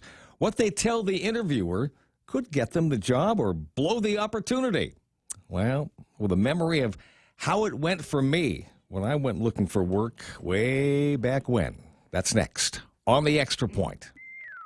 Fly even higher and get to your destination with the United Credit Card from First Hawaiian Bank. You can earn 40,000 miles with $2,000 worth of spending within the first 3 months. That's 40,000 reasons to get on board with the First Hawaiian Bank United Credit Card. It all starts with yes. Certain restrictions apply. To learn more about this offer, visit any First Hawaiian Bank branch or go to fhb.com/United. Half a day, this is Josh here at APL. Our expertise and extensive network can help you grow your business and reach out to more global markets. As a responsible carrier, APL is also committed to a sustainable future, whether it's protecting the environment or investing our efforts in giving back to the community. Our dedicated teams in Guam, Saipan, and on U.S. mainland are here to support you. Call 588-4651 or visit www.apl.com. So I was 19, on my own while going to school full-time, and money was running out. I needed a job. I heard that Douglas Aircraft, a defense contractor in Santa Monica, California, where I lived, was hiring. Well, I applied for a job there as a riveter. Rivets held planes together, you see. That's the business they were in. And I figured that was a good thing. It had to pay well, too. Minimum wage at the time was under $2 an hour.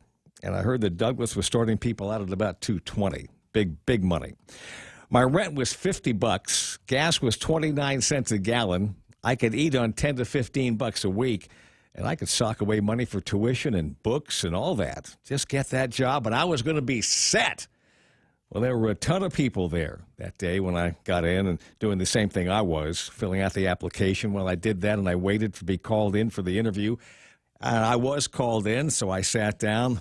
The lady looked at my application, and she looked me straight in the eye and said, "Are you willing to drive 2,000 rivets a day for the next 45 years?" I'd had a few jobs already, but this was my first serious job interview, and I had no clue what to do. But I knew I needed a job and fast, so I told her, "Yes, ma'am, I am absolutely ready to do that." No, I wasn't. I had zero interest in doing that, but I had a serious interest in paying rent and eating. So, yeah, she asked a couple of more questions, one about my college studies, and that was pretty much it. I was in there maybe 10 minutes. She said she would call me if I was one of those they wanted to hire. Well, no call ever came. One of my classmates knew I'd applied for the job, and he asked me how things went. I told him the story about the 2,000 rivets a day. He said, "You dummy, you're going to school to get a degree." She knows that. And you're telling her you're going to pump 2,000 rivets a day for the rest of your life. She knew that wasn't true. Yeah, no job for you.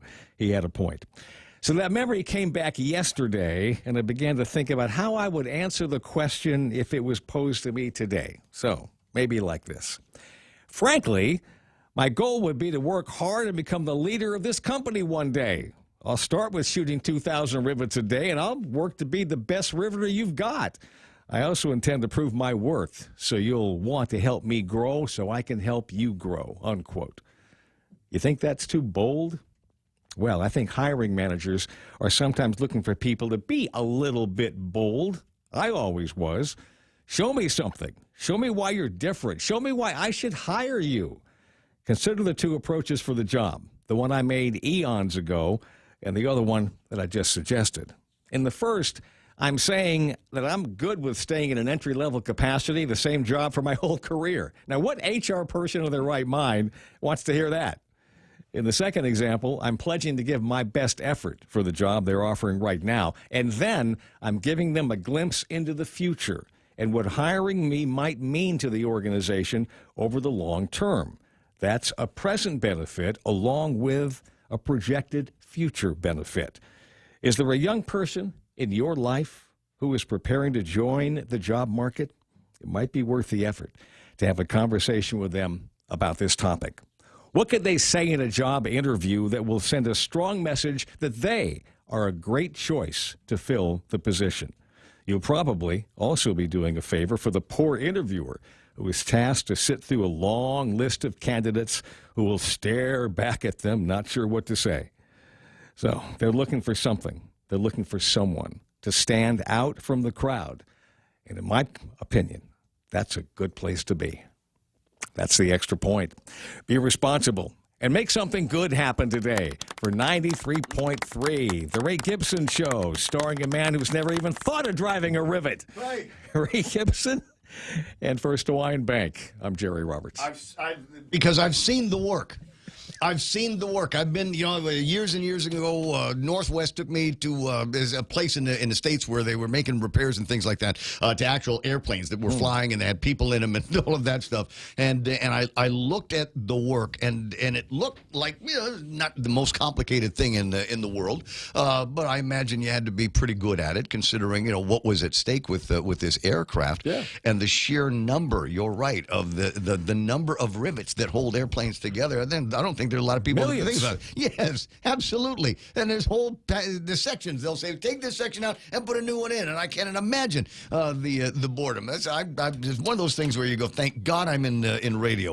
It's 7:33 in the morning. Jerry Roberts, also likewise in radio, and about time for us to jump into Donna D with news and headlines, brought to you by what's the name? Half a Day Realty at gmail.com and the World Wide Web. Great place to send them. And they've got, don't forget, follow them around on Facebook and Instagrams and the social media, because they've got different ways that they're celebrating Mess Tomorrow that could make you a winner. Again, it's half a day realty at gmail.com. Also being brought to you by the team over at Burger King. Getting pretty close to Holy Week and the end of Lent, and that means maybe that big fish sandwich is going to be going away. So get yours today while you can at BKU Rule. Now with news and headlines, here's Donna D. GPD responded to a threat reported at Southern High School yesterday. School administrators got a call that a student had a gun at the campus. It turns out it was a prank. 911 contacted the school, letting them know that a student had called in the prank. Police responded as a precaution. Authorities are investigating to track down the student responsible. Officials say they have zero tolerance for this type of behavior. And Guam would be seeing its largest road project worth $140 million to $150 million with the reconstruction of portions of Marine Corps Drive from Big Navy to Camp Blas. Route 1 needs to be strengthened to prepare for the relocation of thousands of Marines from Okinawa to Guam. Public Works Director Vince Areola says construction could start in late 2024 or early 2025. And new data on median household income for Congressional District revealed U.S. territories being at the bottom of the list. Out of 441 districts, Guam ranked number 337 with a median household income of $58,289. The bottom chunk of the list is the CNMI, ranking 439 at $31,362. AmSam at number 440. With $28,352, and Puerto Rico ranking last with a $22,237 median household income. And those are your local headlines. Back to Ray. Oh, I want a copy of that. I haven't seen it's that. Long. It's long. It's as long as you're and saying. colorful. I won't enjoy it. Well, let's go to someplace. TLDR. Let's go someplace where we will enjoy it. Now it's 7:35. Jerry, you already took your headphones off, right? You might want to put them back on for this. This is our Will Parkinson moment. All right, and so I'll preface it now. I think everybody's heard the original version, Will Parkinson and his rendition of the Star Spangled Banner, and the way he was complaining about being swayed by some of the members of the legislature. Well, in this case, he was just punked by the other members of the legislature because, frankly, they should have joined in. That's the way it works with the Star Spangled Banner, right? I mean, or at least it was in the past, where one guy will get up and start the process, like "Happy birthday to," and then everybody chimes in. Well, they didn't. They just let him just keep going and going and going. Maybe they were singing a little bit under their breath, but certainly not loud enough to be able to prevent this. Now, so there's the original version of it, and then there's Donna D's first pass at it, which was to create the musical background so that Will was actually correct in his singing. It took what I'm sure was a whole lot of compositional acrobatics, but Donna D is very, very talented and was able to pull this off. I'm going to start it kind of in the middle, because that's when Will got really, really good. Still there, oh, say does that star-spangled banner yet wave o'er the land of the free and the home of the brave. How about it? Jazz hands, ladies and gentlemen. Jazz hands. Yeah. So that's version number 2. Nice. All right. Yeah, I thought you might like it. Now Donna D, who's got a heart as big as General Delivery, did a third version of it, and in this case used a kind of a electronic technology called tuning. and you like all the Cher songs are tuned. So this was manual tuning, note for note. I moved every single one. Are you serious? Yeah. Oh, God. She's that good, ladies and gentlemen. But the end result here is something that Will can be proud of. Press record, Will. Oh, say, can you see by the dawn's early light what so proudly we hailed was the twilight's last gleaming, whose broad stripes and bright stars through the perilous fight for the ramparts we won were so gallantly streaming, and the rockets' red glare, the bombs bursting in air, gave proof to the night that our flag was still there. Oh, say does that star-spangled banner yet wave o'er the land of the free and the home of the brave? Play ball! Oh! Not bad, not bad at all. Donna has turned Will Parkinson into a star. Amazing technology. He's a decent singer now. Now he's got it. So incidentally, friends, this is how it's done at major recording labels all around the nation and the world. She is a dangerous person. Yes. She's the person the government has warned us about. Yes. You got to release a single before the album. Crazy, isn't it? Incredible skill. So I've got to ask, because now that I think I've got a visual of the kind of technology that you're using for some of these notes. Were you at the edge of the band here? Were you up to like I can't push this any further? No, it's really wide. Very wide, yeah. huh? Oh, that's crazy. So congratulations to you, Will Parkinson. We've made it so we got something that you cannot be embarrassed by. However, there would be, and I don't know if you've got the skills for this. Do you? What? Every time she's you good. say that, she gets it. I'm just, I don't know if you can. You're not down. Do you have a version of it where he's actually singing the right words? No, I can't. Okay, then no, yeah. Sorry about no that, doing man. that. So children, that's the Will Parkinson's version of the Star Spangled Banner. Your lyrics may vary in school if they're still making you sing it in school. 7:40 in the morning, and a very special 7 o'clock hour here on the Ray Gibson Show. More like that on the way. Stick around, bro. Chili's has just rolled out the best version yet of the 3 for $15 meal deal. Mix and match your choice of beverage and starter with the larger selection of entrees. Enjoy crowd favorite dishes like the honey chipotle chicken crispers with rice, bacon ranch quesadillas, or the juicy Santa Fe burger. There's so many combinations to choose from that you might have to three-peat to try them all. So come on down and make your own 3 for $15 meal deal at Chili's. More life and great value happen here. Is your business ready for digital transformation? The latest Wi-Fi technology is here, and it's Docomo Pacific's WorkPass, powered by Plume. WorkPass unlocks connectivity, productivity, and security tools all in the palm of your hand. Access features like adaptive Wi-Fi, guest and employee networks, evolving AI security, plus so much more. To learn more about WorkPass, visit business.docomopacific.com.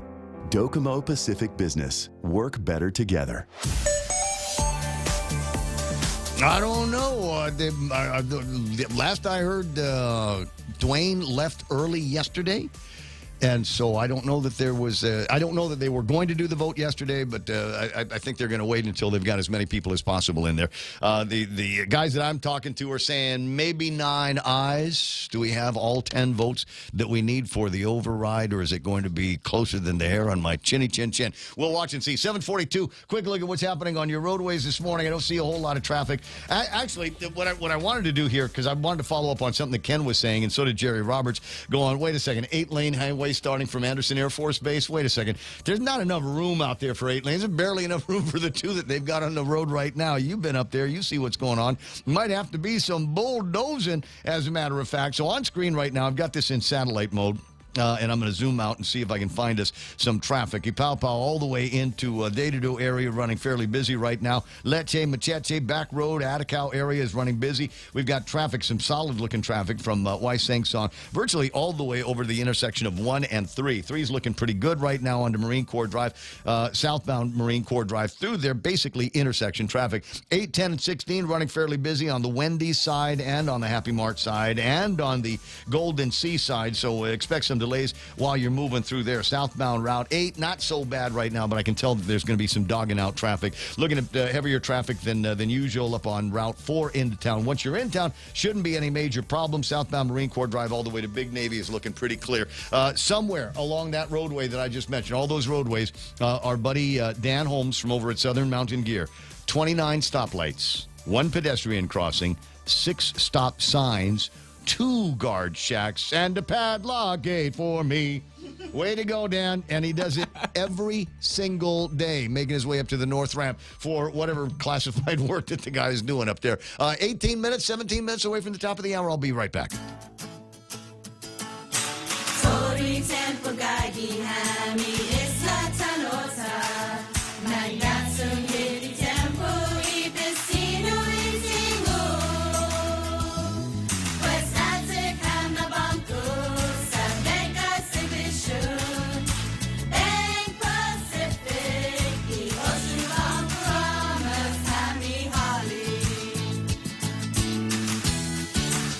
And you thought you knew everything there is about bottom fish and bottom fishing. Come to the Fishers Forum to learn about bottom fish in the Marianas. Thursday, March 30th, 6 to 9 p.m. at the Guam Museum. Enjoy info tables, presentations, demos, and more. The forum is part of the Western Pacific Fisheries Management Council's 194th meeting, March 30th and 31st at the Guam Hilton Resort. Call 483-1904 or visit wpcouncil.org for more info. Bring the family. It's free. Yeah. The commercial, the label on that commercial, it says Fisher's Forum. Rediscover talk radio here. Sorry. It's okay. But every time I see it, FM News Talk. Every time I see that, I'm thinking, what Tom Fisher's Forum? What is that? Hey, you guys been working hard over at the legislature, and I'm sorry. Slash is doing fantastic. He was doing great yesterday. He quoted. And anybody that's ever worked with Lee and Joan Holmes back in the day over at Guam Cable TV has heard this phrase more than once: hire at haste, repent at leisure. Which comes from act in haste, but repent at leisure. And the idea is if you're making decisions in an awful big hurry, like, I don't know, we've got 30 days and counting, or the admiral's going to pull the lease, the draft lease from under us. So why are we going so fast? What's the big hurry here? And who has manufactured this major hurry? Because it wasn't the legislature that did it. So act in haste, and then you've got the rest of your life to repent over yourself acting in haste. What is the big damn deal here? What's the rush? Huh? Sound like a cop. It's the rush. Where are you going? Where's the fire? 746. That's the question. Where's the fire? I don't know. Let's ask Julian, which is the other thing that Tom Fisher has done. He and other Republicans have gotten together on probably the most substantive of the resolutions that have been proffered over at the legislature. This one here calls for a committee to look into the genesis of the fake amendment that went out there. Now, some of you, the Democrats, are going to say, what is the big deal? Come on. Can they not get over the butt hurt? And the answer is no. They cannot get over the butt hurt. We shouldn't let them get over the butt hurt, because the deal is, this is something that should have been protected, should have been sacrosanct, and then for it to, quote, leak out of the central office over at the legislature and somehow find its way into the hands of Julian Jansen, who then took the liberty of posting it without double checking first on the veracity of this document on the Progressive Democrats Facebook page, taking that to social media. This is the same as the leak on the Dobbs case coming out of the Supreme Court. I don't think I'm overreacting here when I say that we've got to make sure that internal documentation that should be kept out of the light of day until it's actually proffered on the floor of the legislature in amendment form. We've got to see to the sanctity of those documents, so I can see what they're up to over at the legislature. Chris Duenas, the target of much of the angst of the progressive Democrats of Guam, joins me now on the program. Good morning, Senator. Welcome to it. Good morning, Ray and Real Joe and Donna D, the brilliant Donna D.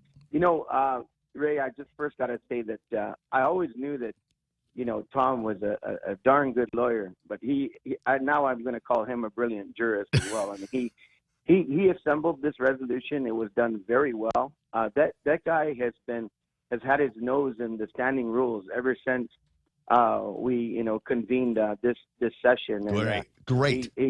He wrote that thing perfectly, and anybody opposing it on the floor, I got to tell you, you know, yesterday, I think the governor's basically just been held up in her office texting the Democrats or anybody who will receive her text, because there was just as much pressure on this resolution, Ray, than there has been on Bill 12 and Bill 13. And I tell you, I hope today at 2:15 we don't do a 3 strikes you're out. Now, I've been out for a long time. You know, I'm not in, I'm out. But the bottom line is that the press, she's exacting the same pressure to cover up Julian Jensen. And, you know, I can tell you 2 things here. Any senator who doesn't vote for this probably has knowledge that, and I want to say Senator Chris Barnett, excellent job in terms of doing the cursory review within Rules Committee and the clerks. But that legislature is huge. There's a lot of staff and there's a lot of offices, and maybe, could be, some offices are a little worried. They don't want this investigation to go forward. Or maybe the Democratic Party of Lou is now also the progressive Democrat far left, and not only protecting Julian, but maybe it leads down there. Now, maybe it doesn't, but why not get to the truth? This is a big issue, because this is not just like some senators that stood up and said, well, you know, I've been attacked before. And I don't care about that. I was attacked that I was going to take food away from kids, that I was going to shut down the National Guard, but the same goofball. But the bottom line is that I can handle that, you know, because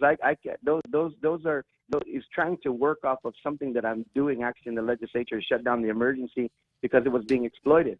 You know, and so the bottom line is that I can handle those kind of things. The thing here is that's very, very important is this was a criminal act, and that cannot be stood for. Now, Senator Tom Fisher also said something very, very brilliant yesterday that many of my colleagues, including our Republican leader, that basically said, look, you know, you don't, and I think Jesse Lujan said this too, you don't realize that the kind of violence that can happen to somebody when individuals receive a notice that food is about to be taken off their table, that their mortgage is going to be in jeopardy, that their car payment is going to be in jeopardy, that they might have to pull their kid out of private school because of the increase that they got last year that's going to be taken away from them. That is something that can incite violence and individuals against not just me, but the legislature. You know, who's going to know that? Well, it endangers everybody. You know? It endangers everybody. And all of a sudden, you're just going to say, well, here's an amendment. I mean, who supported this? Who wrote this? All of this other stuff. And they might not stick around to find out it was fake. Tony Diaz from the Archdiocese made a really, really good point here this morning. Is there was already enough cause for alarm based on what we were seeing and hearing out of St. Anthony School that was real. But the number of other videos with no other explanation or annotation that went out yesterday, all of a sudden we got a video that shows cops running up and down the street, not necessarily towards St. Anthony School, get people hair on fire. And people will freak out about that kind of thing. So we've got to be careful that we protect as much as we can and only try to amplify the truth and not just spread any kind of rumors. Because you're right, people will freak out, people will get angry, and who knows? I mean, it could have been a parent that freaked out yesterday and went barreling towards St. Anthony School with his gun out, looking to shoot somebody, anybody that might look suspicious. You know, another thing, Ray, and you're exactly on point. Another thing is, any senator who's putting out an excuse that this needs to be noticed and that open government law that's just a bunch of crap. The bottom line is resolutions within the committees that, you know, housekeeping resolutions with regard to the Rules Committee and even at the legislature, and especially our standing rules that govern us, any motion can be made on the floor anytime. You know, Ron Minich has a great article today where he talks about, you know, probably previous legislatures would withdraw committees and change committee assignments based on behavior on the floor. Yeah. Ray, we could introduce a resolution today that changed the leadership. I mean, it could just happen. You could introduce a resolution if you got 8 votes, and it almost happened in the 32nd Guam legislature. I recall. Yes. There's no notice requirements for this. The open government law is not being violated. Any of those resolutions. As a matter of fact, in the last session, there was a mover of a resolution that was going to change the rules, and it got messed up. But there was no notice for that. That resolution was simply put on everybody's desk, and all hell broke loose. But the bottom line is that that's just a sad, sorry excuse, and it has no place. If individuals don't vote for this resolution today, another good point that Senator Tom Fisher made was the reason why we're moving this quickly is because we need this investigation to get underway. He's already put on notice individuals that would scrub servers, that would destroy phones, that would do anything to mess with the digital footprint. And there is a major digital footprint on this, Ray. So the bottom line is that we will know if things are being done of that nature, but we need to move quickly. Now, the Speaker denied the emergency session, so I guess it makes sense because we're in session, and that's why I moved the resolution. But originally, members objected to that, but I got 8 votes to get it on, and now members are trying to kill it now because Lou's telling them to kill it. So that's this is the crazy hinky part that we're talking about. It's not just what the making of the sausage here. There's the resolution, there's the language, all of this stuff. Now all of a sudden it maybe has got people worried, and now they're going to find a way to attempt to cover up the act. They don't want to find out what the truth is. Was Julian Jensen working on his own? Is there somebody actually at the legislature that crafted it and sent it to him? As I said, he's got some amnesia. I'm not suggesting anybody smack him in the head, but it works in the movies to help him get his memory back. Who sent you that document? And if you don't say who sent it to you, then you are aiding and abetting an actual crime. Yeah, actually, I mean, absolutely. And if somebody tried to say, what is this going to cost? I'm ready to, take my legislative budget to make sure that we take care of that. Actually, maybe one of the first actions we'll do is we'll hire a hypnotist and, have him sit down, and we'll bring him back in time. Well, you don't need to. When he was. We don't need to over Hollywood this. How about a lie detector test? Will you, Julian Jensen, sit down and take a lie detector test and dispel any of the disparaging remarks being made about you, perhaps colluding with somebody inside the legislature? All that is on the table, and the bottom line is that I'm glad GPD also has stated that they are on it and they're doing an investigation. And a criminal investigation. And the thing is all we're going to do is help them with information that we can get, because we know they're busy. We don't want them to put too much time on this. They got a lot. They got crack addicts to handle. They got people on the street. They've got people that they need to get to mental health facilities so that they can, correct themselves. They've got to get the panhandlers off the medians. They got to help Dougie, clear out these homeless encampments. I hear you. It is the cover up now, and we have been through things like this. And I would urge anybody over at the legislature, if you need to bend your votes in this direction to support this resolution. Otherwise, it will make it that much clearer that you are involved in this cover-up. Absolutely. And what's really amazing is I guess Crystal Paco did her investigation. Thank you, Crystal.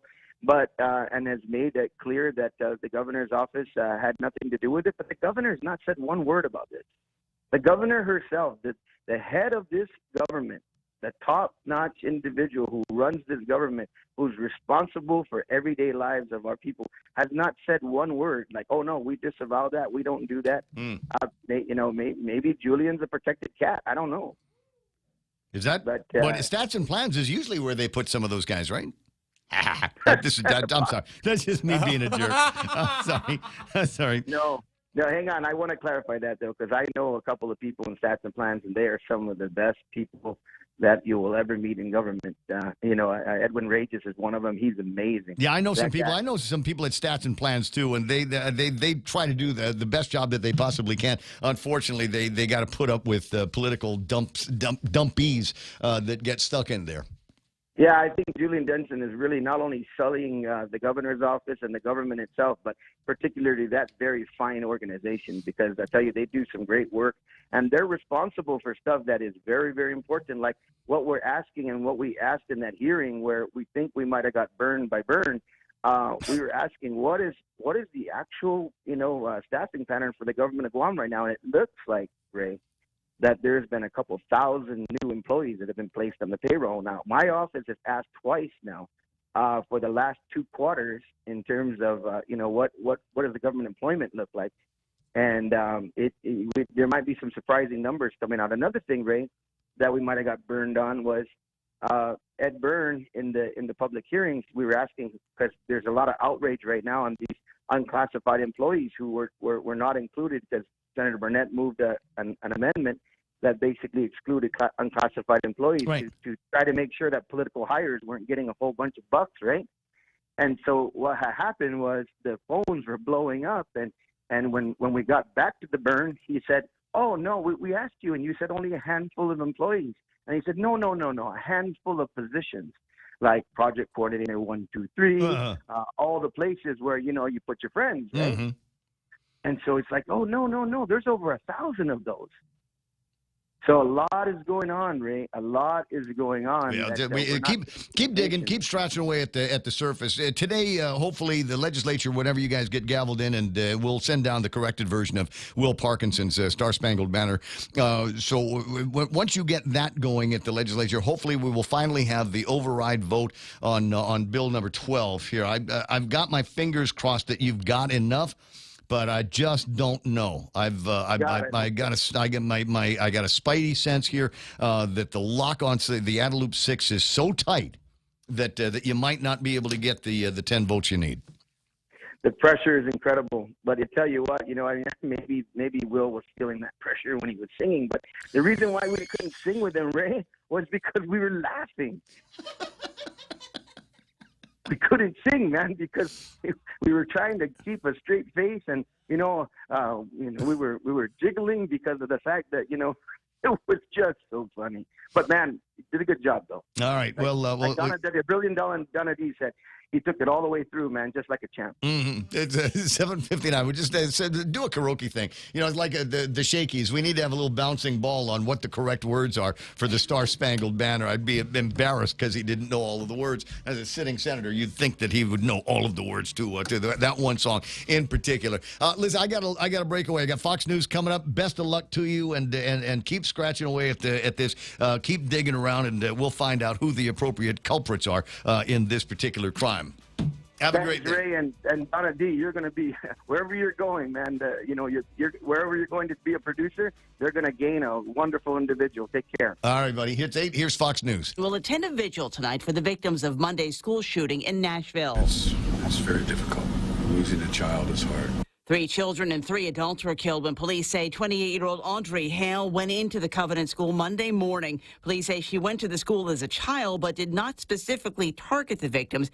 House Minority Leader Hakeem Jeffries is renewing the call for a ban on assault weapons. The level of gun violence in this country is unacceptable, it's unconscionable, and it's un-American. Congress passed an assault weapons ban in 1994. It expired in 2004. The Berks County coroner has released the identities of the people killed in the chocolate factory explosion in Pennsylvania last Friday. John Fielding announced the names of the 7 people who died in the explosion and gave insight into the cause of their deaths. He said while blunt force trauma did occur with these victims, the medical examiner's autopsies found all of them, at least preliminarily, died of blast injuries. The manner of death, the explosion cause, is still being determined. Fielding said he met with the families, many of whom wanted to see their loved ones. Given their grief, he said he discouraged that because the bodies, as he put it, were not viewable. Gernal Scott, Fox News. The Los Angeles County District Attorney has charged 7 California Highway Patrol officers and a nurse with involuntary manslaughter in connection with the death of a man who screamed, "I can't breathe," while multiple officers restrained him as they tried to take a blood sample. Wall Street, the Dow added 323 points. The Nasdaq gained 210. The S&P plus 56. America is listening to Fox News.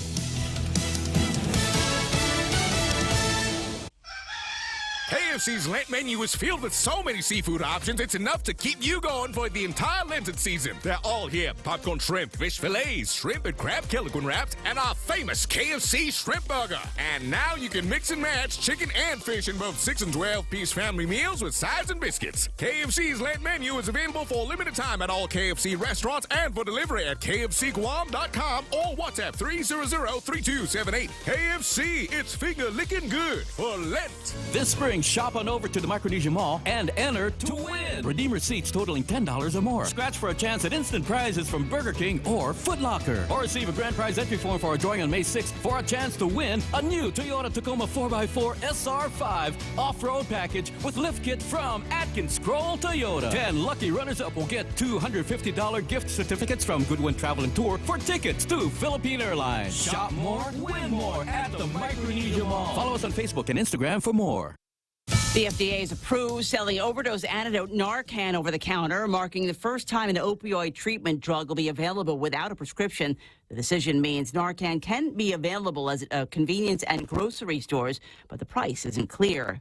A Massachusetts driver who crashed into an Apple store is charged with murder. Bradley Ryan indicted on charges including second-degree murder, motor vehicle homicide by reckless operation, and 22 counts of assault and battery. Prosecutors in Plymouth say the 53-year-old drove his SUV through the glass storefront of an Apple store in November, killing a 65-year-old man who was doing construction at the site and injuring 22 others. Adding he will be arraigned at a later date. Ryan previously pleading not guilty to charges in district court, with his lawyer alleging it was an accident. Officials say Ryan, who had no medical impairments, drugs, or alcohol in his system at the time of the incident, told police his right foot became stuck on the accelerator and he couldn't stop. Kristen Goodwin, Fox News. The Senate has voted to repeal the decades-old congressional measure that authorized the invasion of Iraq. If approved by the House, the measure would end more than 20 years of authorization for U.S. presidents to use force in that country and return those war powers to Congress.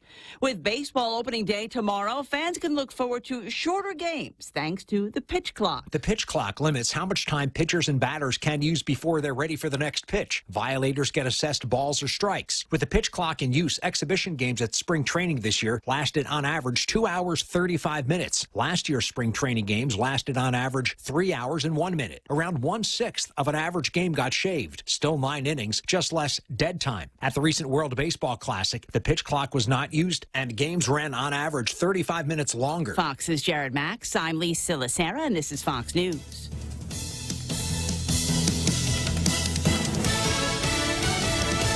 And you thought you knew everything there is about bottom fish and bottom fishing. Come to the Fishers Forum to learn about bottom fish in the Marianas. Thursday, March 30th, 6 to 9 p.m. at the Guam Museum. Enjoy info tables, presentations, demos, and more. The forum is part of the Western Pacific Fisheries Management Council's 194th meeting, March 30th and 31st at the Guam Hilton Resort. Call 483-1904 or visit wpcouncil.org for more info. Bring the family. It's free. The new Subway series includes one of the most craveable sandwiches of them all, the Subway Club. Number 12, the Turkey Cali Club is the best with avocado, turkey, and bacon. The best should come with bacon, turkey, and ham. That's my number 10, the All-American Club. Number 11, the Subway Club is a proven classic that comes with ham too, plus turkey and Angus roast beef. I see. Let's start over. Let's talk cheese in the Subway series. I'm still gonna win this. At Subway, you gotta refresh to be fresh. It's March Madness month at GTA. That means big discounts and awesome giveaways. Come into GTA today and get the all-new Samsung Galaxy S23 Ultra with a 200-megapixel camera and advanced nighttography. Your selfies will look amazing day or night. Purchase a Samsung Galaxy S23 series smartphone and get on our best unlimited plan for as low as $65 a month. Plus get a free $200 Payless gift card when you open a new line. Terms and conditions apply. Offer good while supplies last. Smartphone month at GTA. We start with you. Your local news is brought to you by Nambo Insurance. Skip the line, pay online. It's fast, easy, and secure. Visit nambo.com for more information. Off a day, it's 8:06. I'm Donna De Jesus with a look at your local news on The Point.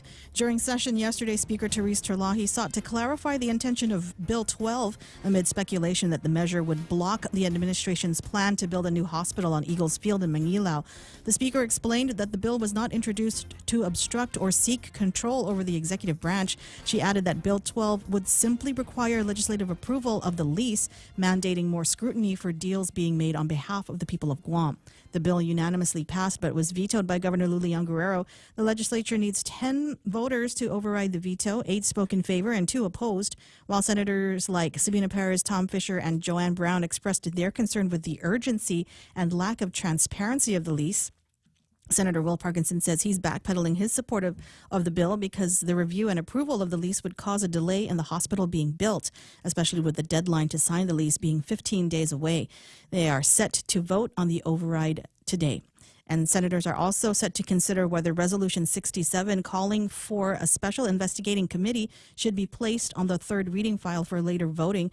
The decision allows an opportunity for all members to be in session for the vote. Senator Dwayne St. Nicholas had fallen ill and was unable to attend session Wednesday afternoon. The investigative committee would look into a fake amendment which had been shared online by the Progressive Democrats of Guam. The amendment was falsely attributed to Senator Chris Duenas and stated that funding already allotted for teacher pay raises would be reprogrammed for the maintenance and facilities of schools.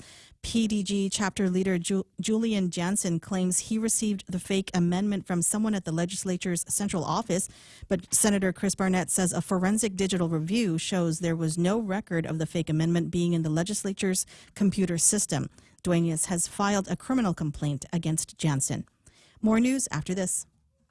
Go green, go hybrid, go to Nanbo Insurance, and your next power bill is on us. Insure your hybrid car at Nanbo and get up to $350 towards your next power bill. That's instant savings for keeping our island clean and green. Nanbo has been providing Guam with over 50 years of reliable and affordable auto insurance. At Nanbo, it pays to go green. Terms and conditions apply. Visit nanbo.com or call 477-9754 for details. Crown Plaza Resort marked its grand reopening on Tuesday after a $46 million renovation and rebranding. Tan Holdings is the parent company for the 321-room beachside hotel, formerly known as Fiesta Resort. Prior to that, it was known as Daiichi, which opened in 1971. At the height of the COVID-19 pandemic, while most hotels were in limited operations, Tan Holdings decided to start a major renovation and rebrand, which was planned prior to the pandemic. Tan Holdings president and CEO Jerry Tan says survey results showed that tourists today are asking for higher quality accommodation.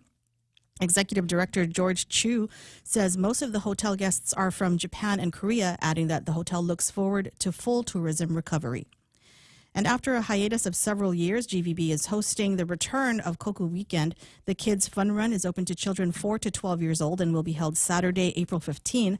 The 10K Koku Road Race will be Sunday, April 16. The children's courses will be inside Ipao Beach Park with a beach run behind PIC for the older age groups. The 10K Road Race will begin and end at Ipao and pass through Tumuning with a turnaround at the East Agana Mobile Station. The entry fees are $10 for children and $35 for adults. The race includes chip timing, breakfast, and a swag bag with a t-shirt, towel, finisher's medal, and other goodies. One goal of the race organizers is to raise awareness about the Koku bird. There's a cap of 100 entries per children's age category and 1,500 adult entries. As of March 17, about a third of the adult slots and half of the kids slots had been filled. And those are your top stories. Now back to Ray with weather. I'm there. I'm already. I got my number, I got my registration. I'm all ready to go. All I got to do is run the darn thing. That's all you got to do. That's it.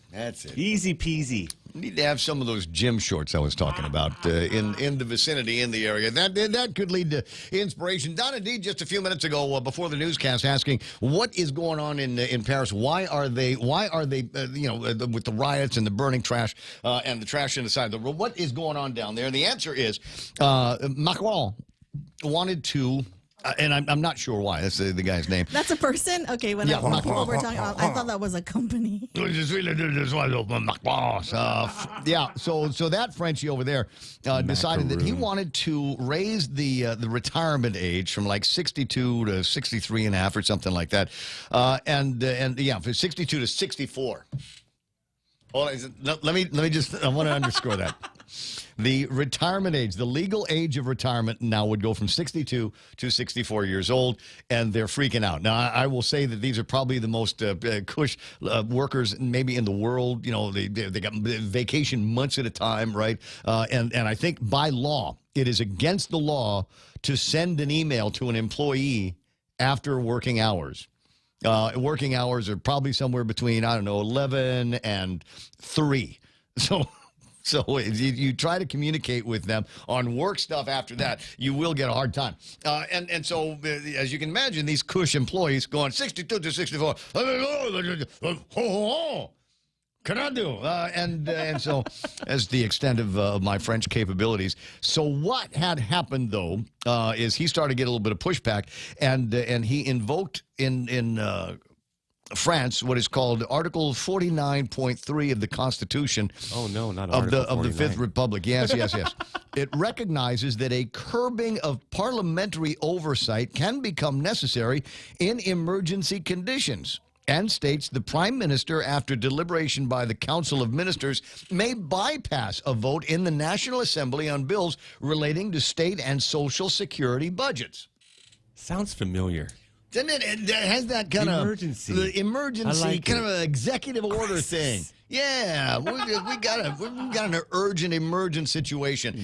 Elizabeth Borne, Macron's PM, duly enacted his wishes, prompting 2 no-confidence motions to be launched against the government, which would normally be the safety feature. That would normally be this. This is how we turn it off. Is that a block party, Ray? What's that on the screen? Yeah. Oh, not a block party. There's a Frenchy people going out there and lighting things on fire because they're so upset about not necessarily the change in the retirement age. It's the way they did it. And then both no confidence motions, were rejected by the lower chamber on Monday, which just pissed people off even more. And so everybody, you got to pick a side on this, and for the most part, it's the government against the people, and we're all watching and waiting to see what happens. Anybody that has any plans to go to France anytime, like very soon, rethink that, baby, rethink that, because you might be going at you know what it smells like when the trash truck passes you? Oh yeah, yeah, you know that special aroma. Can you imagine being in a city where everything smells like that all the time? Got to go inside the restaurant, and the smell follows you in. Yeah, I know it. You thought the rats were bad. Partly sunny skies today, highs near 87 degrees. Winds out of the northeast up to about 9 miles an hour. Partly cloudy, overnight lows 76 degrees. East winds about 9 miles an hour. Mostly sunny tomorrow. Partly sunny on Saturday. We'll hopefully maybe we'll get a little less by way of rains and clouds over the next couple of days, because my tan is beginning to fade. Heat indexed here about 90 degrees. And sunset tonight's going to be at 6:32. Hashtag tell the others. It's 8:14. News and weather together here in ThePOINT. Every company needs money to grow and take on the challenges 2023 will bring. That's why Bank Pacific's commercial loan officers stand ready to help you. We offer several programs tailored to assist companies to get to the next step, or perhaps for a startup, including working with SBA or GITA.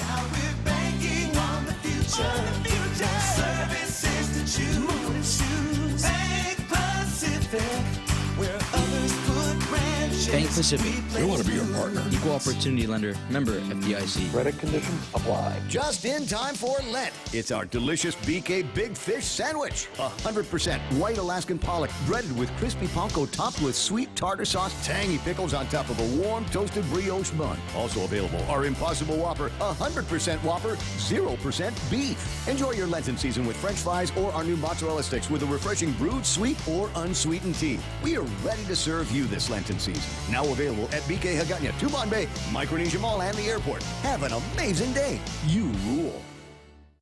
Ray Gibson Show being brought to you by APL, American President Lines, a global presence with a local home, and Guam Regional Medical City. They are your healthcare partners. Bringing you closer to the action. Any speaker, anytime. Watch and listen live on ThePOINT.gu.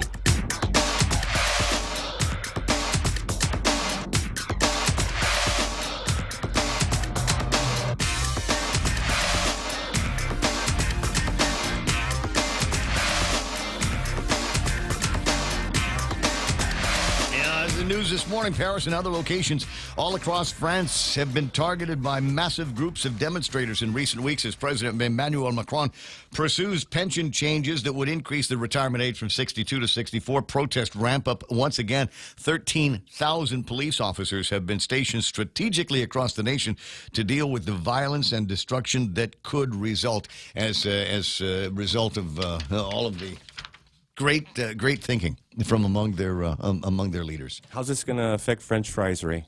That's what I want to know. Freedom fries, Yeah? Joe. Freedom fries. That's what I need. That's what they're called. Ever since they wouldn't let us fly over their country during the Gulf War. How dare they? I remember that. Yes, that's and why. 9/11. Yes, 817 on the Ray Gibson Show, 888-825-5888-TALK. I've been meaning to tell you this story. I don't know. I spend a lot of time defending TikTok because I think they're getting hung for a dog. I don't see really any significant differences in the way that all social media have algorithms that will allow them to target you with advertising, target you with additional people that you can follow based on what you have already been watching and following before, and the surprising, maybe astonishing amount of data that they capture from you. And all of the things that they're accusing TikTok of doing are basically done by everybody else. So you're not in bed with China, Ray? I'm not, well, dare I? Dare I? I'm just asking, Well, man, I don't for I me. don't go in the back of the house. That's where all of my boat people are living. They live off the scraps that even the cats won't eat. Yeah, that's the way it is. But anyway, there's this got into my email. From an outfit, their primary goal is they find authors, they find interesting people that you might want to interview. I don't generally use them as a service, but it kind of points me in the direction as I receive the emails about what other radio guys, stateside radio guys, are up to, what they're thinking about, and they were trying to pitch me on quote America's psychiatrist that says that TikTok is China's weapon of mass destruction and must be banned now. Yeah, that's hair on fire. We got to work fast, Ray. Kind of language. CCP mind control in the palm of your hands. They're actually manipulating the way and changing the way we are thinking just by using that app, which is amazing to me because I've got the Instagram and I've got the Facebook, obviously, and I've got TikTok, and sometimes I get fed the same video or the same video-looking videos on each of the services. Everybody is doing reels. Everybody, TikTok, I want to say, invented the concept, and then, Facebook and Instagram copied them. And so now we've got reels. Scroll down far enough on Facebook, and it will show you this video reel of a dam in China, or people dancing in the deepest, darkest Africa, or whatever. It sends you all these things, and they're very short, so you got to click on them if you want to watch the whole thing. And I find that there's a lot of duplication between all of them. So if it's mind control from the Chinese, that mind control is being copied by the American social media companies. So this woman, what's her, Dr. Carol Lieberman, known worldwide as America's psychiatrist, the host of the Dr. Carol's Couch on VoiceAmerica.com and the Terrorist Therapist podcast, a forensic psychiatrist, expert witness, best-selling award-winning author of 4 books, 2 on terrorism and 2 on relationships. Aren't they the same thing, Real Joe? Yes, sir. Yeah, all right. So what does she say? What is it that she's saying about TikTok? And most recently, the Congressional hearing, she writes, with TikTok's lying CEO is proof enough that TikTok must be banned now before it destroys any more American children. It's China's insidious weapon of mass destruction, intent on destroying America by feeding children propaganda that makes them anxious, depressed, become incels. I had to look that up. INCELS. And basically what that means is it turns little boys into adolescent boys that don't care about women, that are not, they're not gay. They're more celibate. They don't really care all that much about relating to the opposite sex. And when they do, it's usually with a very, very strong negative bias They say that TikTok is causing that to happen. I'd say that there's probably more of a potential for other relationships that they might be having, including bad parenting. However, I'll go back to this. They're becoming incels, committing suicide, following violent challenges, and much more. And the violent challenges, like what's the one of my favorite where they have the kid jump up and down, and they kick both legs out from under him. There was that one. There are a couple other ones that parents hear about, and we warn our kids. Follow violent challenges more. So warns Carol Lieberman, known worldwide, blah, blah, blah, blah, blah. TikTok CEO was forced to admit that his kids don't watch the dangerous propaganda on TikTok. But that's because they live in China and Singapore and don't get it there. CCP protects their own while damaging American children. We need to investigate what's holding up our ban of TikTok and why Biden hasn't been arrested for his ties to China instead of Trump for his alleged ties to Stormy Daniels, asked Dr. Lieberman. So, I mean, that I started agreeing with her at the end of that, going, okay, all right, fine. I'm not so sure about the TikTok ban, but how about that Biden crime family? Can we spend a little bit more time looking into that? That was actually a trending topic on Twitter last week. Biden crime family. I thought that was interesting. Studio time, 8:22 in the morning. Celebrity birthday is on the way. In the meantime, my very close, very dear personal friend, Johnny Utah, is on the line. School me, Johnny. School me. Hi, this is why TikTok needs to be banned. Go ahead. I got two reasons why. Number one. Number one, in 2020, we lost my niece to a Benadryl challenge on TikTok, and there's been a lot of children, especially in the mainland, that have been lost to the stupidity on TikTok. And number two, it's the number one way that the left fascist communists are spreading their word, especially with the kids. The infiltration of the schools and the kids. If you look at almost all the crazy videos that are out about, the wokeism and what have you, it's all from TikTok. All of it? Not all of it, but I'd say a majority of it is. A lot of it. I mean, look at if you look at what's libs of TikTok? That's all about the TikTok videos that liberals are putting out. What's it called? Okay, so here's the problem. This is the problem that I have with this kind of thing. You know, literally how many posts there are on TikTok on a regular basis. Do you know how difficult it would be to consume all of that kind of thing on a regular basis? I hear anecdotal stories about oh my God, TikTok's teaching our children how to twerk. That's what they're doing, or they've got these weird challenges. There were weird challenges that led to deaths before TikTok came along. They had all of these things floating around on YouTube. And networks of YouTube influencers that the kids had access to, along with the other millions and millions of videos that are uploaded on a daily basis. So I just, they're there, but they were also on other social media, including YouTube, before. Well, it didn't become popular though until TikTok came along. There's degrees for which we define popular. How long did it take for television to hit a mass audience? How long did it take radio to hit a mass audience? How long did it take Facebook to hit a mass audience? And as each day grows and access to the technology that brings us to social media grows, it's faster and faster and faster. So, in the olden days when they said, okay, we're going to get the television's going to be mass. The reason why it didn't get that, why it took as long as it did for television to hit a mass market was because they didn't have the equipment.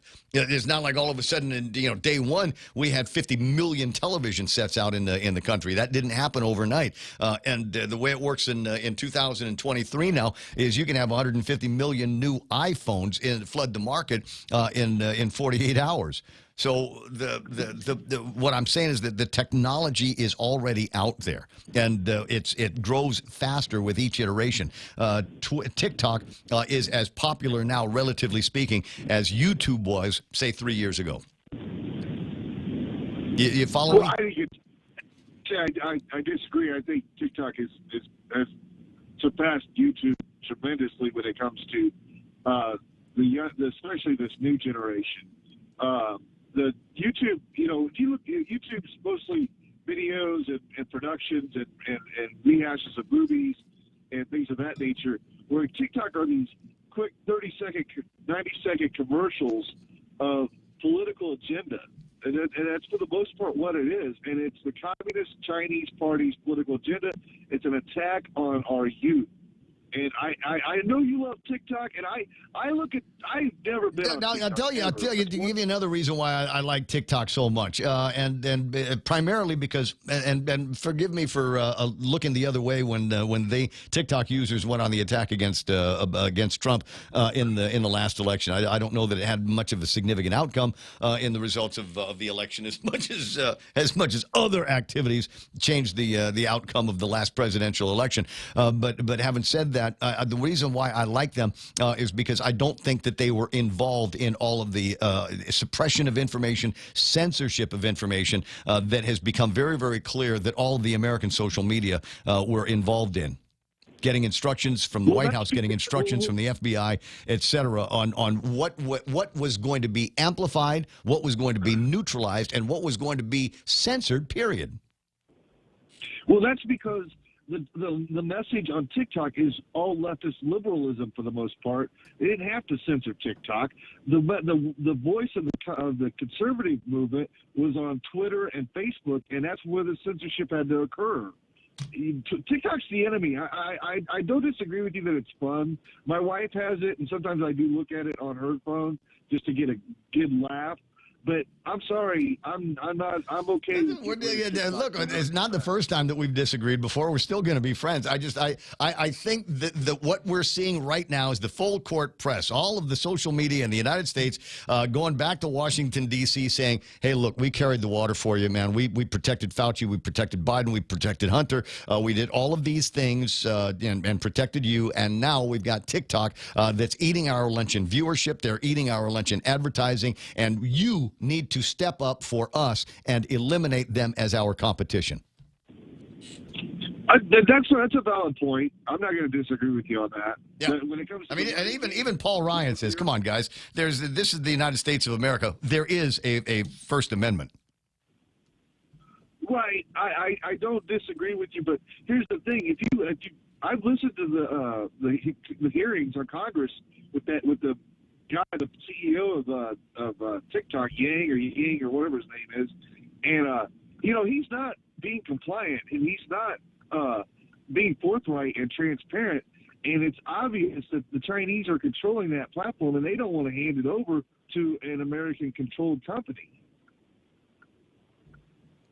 Well, I don't know. I don't know. The words obvious sometimes don't ring with me. It doesn't hit me the right way. But it's a fun conversation. But we'll watch and see what happens. I don't know. Washington D.C. all of a sudden with everything else that's happening in this country, rising to meet this incredible challenge by the Chinese. How about we worry more about hypersonic missiles and the imminent, if not soon. Yeah, Taiwan. Let's worry about Taiwan instead of TikTok. 8:29 in the morning. You have a fantastic rest of the day. I'll see you pretty soon. 888-825-888-TALK. Peter Santos joining me now on the program. Good morning, Peter. How you doing? Good morning, Ray. I was listening to Johnny, and all I was thinking is Darwinism. Go ahead. Darwinism. Darwinism. I'm familiar with the concept. How are you using it? Well, he's saying that TikTok is hurting people. Well, no, people, just like guns don't kill people, people kill people. TikTok doesn't hurt people, or people hurt themselves. I watched Jackass a long time ago. I watched America's Stupidest Criminals. I watched America's Funniest Home Videos and seen a whole bunch of things. I never went out and tried to replicate it. Right. I mean, I'm not. Wait, I cannot be totally with you on that, because there have been times I've seen things on television and in movies growing up where, frankly, the disclaimer, kids, don't try this at home, we're professionals, didn't sink in right away until actually I'd done a couple of those things myself. I remember there was a once upon a time where our folks gave Shelly and I little BB guns, just BB guns, right? And I remember going, you know, there were all this conversation about how they were supposed to be, you know, deadly and dangerous, and it's going to hurt if you get shot. And so Shelley wanted to test it out, shot me in the foot with a BB gun, and it hurt like hell. But it didn't go in. It didn't break the skin or anything like that. But it was certainly something that we were warned about, and the warning that we ignored among many. And so, you know, you get what you pay for, I guess is the point.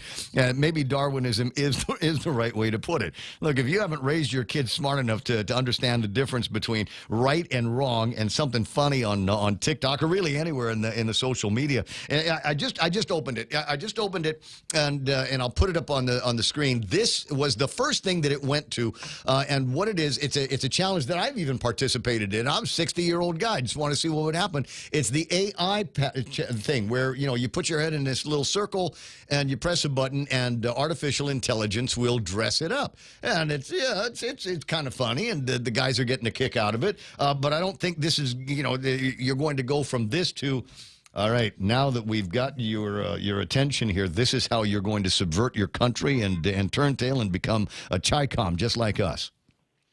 Right. And, you know, getting shot in the foot with a BB gun is a far cry from jumping off a 3-story building. Right. Okay, and here's another one with an attractive, kind of looks like she could be from around here, young lady that is doing one of these TikTok dances, which they will do. I don't know that this is, you know, just by looking at this, I'm all of a sudden going to be, you know, like, lunging into a, you know, perverted kind of streak, right? Yeah, is that what everybody's worried about? We're all Manchurian soldiers. Yeah, we're all Manchurian soldiers. This is where it comes in. Guys, if you don't want your young daughters doing this dance, tell them not to do this kind of thing on social media. Remind them that everything that goes on social media is permanent. It's forever. You've got a better chance of eliminating things from legitimate pornography companies than you do getting things taken off of Facebook and Twitter and whatever the TikToks and the Instagrams and all of these other programs. I'm just saying, guys. I'm looking to see if there's a response from Shelley about me telling the story about shooting him. Shelley says, "Hey, you told me to do it." But the other thing though is you don't want that stuff showing up on your photo montage at your wedding. I never turn on the photo section of my phone in front of anybody ever. Because you never know what people say. Because I've got my WhatsApp is set so that when I get even if I don't open WhatsApp, the pictures will automatically go into my photos folder, right? And I can't tell you how many times I've opened up my photo folder to take a look for, you know, a favorite. Or at the gym, I go on my favorites so I can do the scanner thing from my phone instead of having to dig out the card every time. And there have been times where I've opened it up and there was something, you know, interesting, provocative, if you will, that somebody like Peter Santos sent me that automatically went into my photos folder without bypassing me. 8:34 in the morning. It is an interesting conversation, and you and I are definitely going to agree on this. I think one of the other things is Johnny Ramos is saying TikTok is the only platform where you can see all the videos regarding the latest school shooter being a trans person. Every other platform is censoring. Even our own Fox News referred to the shooter as a woman, not necessarily playing referring to her as a trans woman. And I'm beginning to think that there is a reason why they're leaving all of that stuff out. Right. And you know, Ray, just one last final point. I grew up and I was challenged and called chicken for a whole bunch of things, but I knew better. Yep. Well, because you knew at least when I was growing up, one of the things was that, you know, if I fell out of the tree in front of the house and broke my arm, I would have to, there would be a lecture, there would probably be some other kind of punishment because my mother would say, don't climb the tree, you'll fall down and break your arm. And so whenever I hurt myself when I was a kid, I just kind of grit my teeth and bear it because I don't dare tell my parents I did it. So another one. Okay, so the third TikTok video that I'm getting into, and yeah, it's learned the algorithm of things that I like to watch and spend a lot of time watching or rewatching. This is what it looks like anywhere where Jess Mendiola works. right? Where we've got all of the pipes laid out clean and tight in a construction site. And I look at these kinds of things and I admire them because I like to think that I'm a neat and clean DIYer. Anybody seen the wire rooms at this radio station knows that's absolutely not true. But I don't know. Is this is the way communists wire buildings. You don't want to wire it that way, do you? Come on. I don't know. I think... Yeah, that's true. I've gotten a lot of good ideas from TikTok on... I'm like, wow, I've been doing this thing wrong the whole time. Yes. There's better ways to do things. I'm today years old. Oh, and okay, so here's one that's somewhat provocative.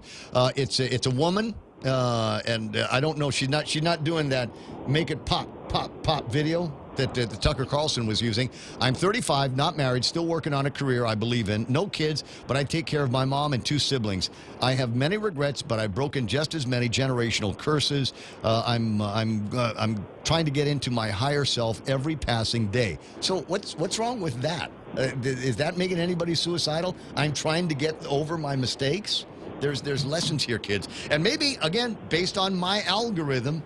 But there's millions and millions of videos that get posted every day. How is it possible that the kids are only seeing the ones that's going to make them imbecile and suicidal, etc.? There's Well, people always are just looking for something to blame. I got you. Well, thank God. You can be my defense attorney on this one when everybody tells me, see, we told you they were trying to subvert America. And I'll say, but my lawyer, Peter... Talk to him. I got to run. 8:37 in the morning. You have a terrific day, my friend. 888-8255-888-TALK. I'm telling you, I'm right on this one. And when it comes out, you'll go, oh, my God. Gibson did call that one. It has nothing to do with them subverting our brains and turning us into Chi-Coms and trannies or whatever it is that we're supposed to be afraid of here. It has everything to do with we did you a solid when you were trying to protect Hunter and when you were trying to suppress and make Fauci look like a hero after everything. Even Frank Areola, today's PDN or Daily Post, talking about we should demand reparations from China.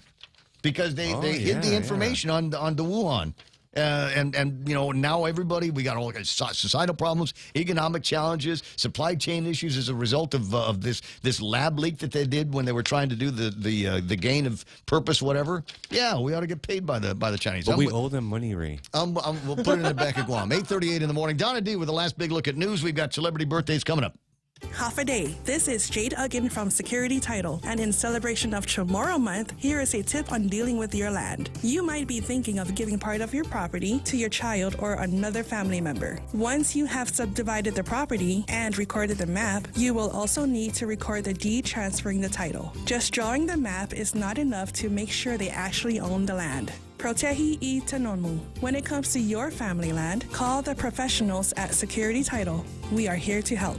Chili's has just rolled out the best version yet of the 3 for $15 meal deal. Mix and match your choice of beverage and starter with the largest selection of entrees. Enjoy crowd favorite dishes like the honey chipotle chicken crispers with rice, bacon ranch quesadillas, or the juicy Santa Fe burger. There's so many combinations to choose from that you might have to three-peat to try them all. So come on down and make your own 3 for $15 meal deal at Chili's. More life and great value happen here.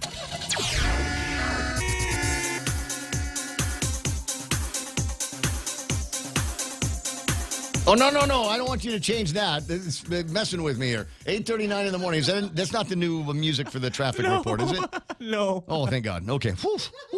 Oh, don't make me TikTok you, bro. 20 away from 8 o'clock in the morning and time for our last big look at news and headlines. Hava, Donna D, what happened? Gerald Wayne Cruz II appeared before Judge John Terlahi in Superior Court yesterday to find out if his animal cruelty case will go to trial or if he will be offered a plea deal. Cruz is facing charges in connection to a 2018 deadly shooting of a dog in Jigo. Cruz argued that the intended target was not a human. He is set to appear back in court on April 24. And homeowners would be able to construct a small extra unit on their property for manamku or other independent living situations if a bill in the legislature is passed into law. Bill 51 would allow an accessory dwelling unit on the same lot as a single-family home, separate from the main house. Bill sponsor Senator Chris Duenas says this would help add more affordable housing options. And a 2-day training event at GDOE headquarters in Tizen gave teachers a refresher on the on the importance of literacy development in the classroom.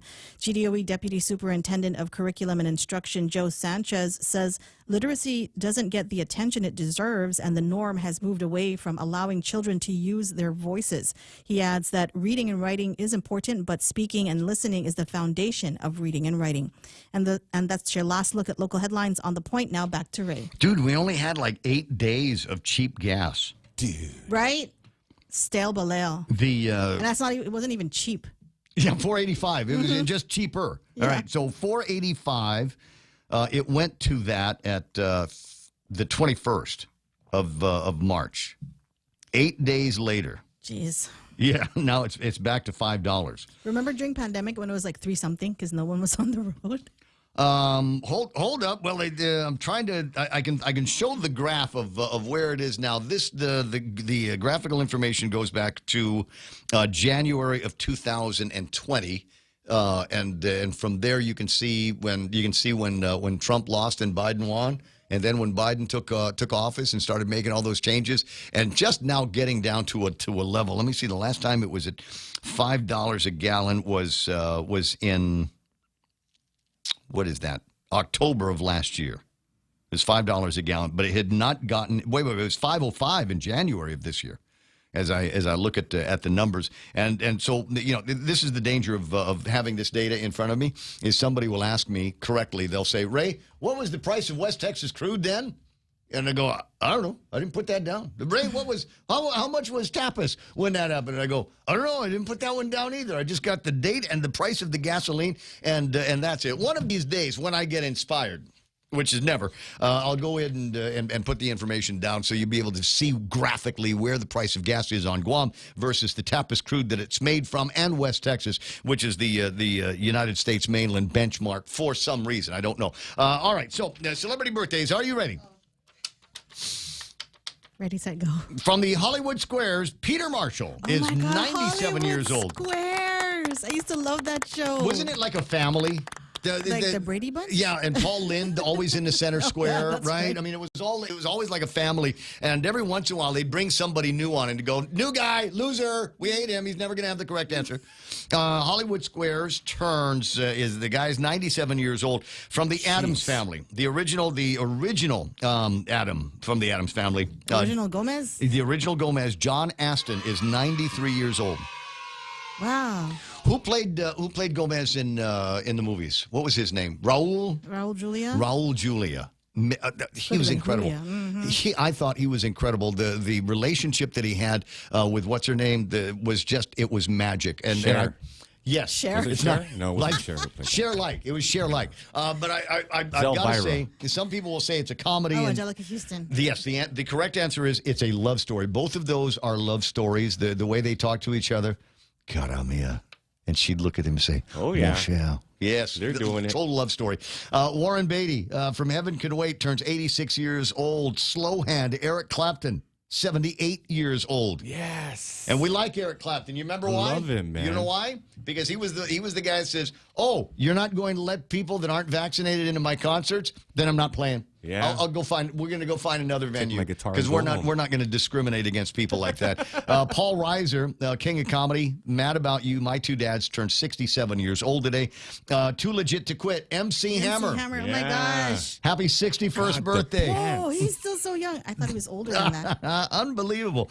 There's a video. Isn't he on the street now, living in them pants? Oh, I don't know. You could put two people in those pants. I know that something good is going to happen at kind of a techno remake of a Kate Bush song from back in the day. There's a video for that I want you to go and find because it's a guy that does the Running Man in the video, just like MC Hammer did, and it's kind of a spoof piece at the end of it. MC Hammer's bodyguard goes in and beats him up if he doesn't sign the rights over to the dance to MC Hammer. Beautiful piece here. I got Donna Derrico from Baywatch is 55. Celine Dion. The late Celine Dion, right? What? What? She Dude, did come on, not. dude. She did Don't not? say. Now you got to look it up. Yeah, everybody's I heart didn't just hear about dropped, it. bro.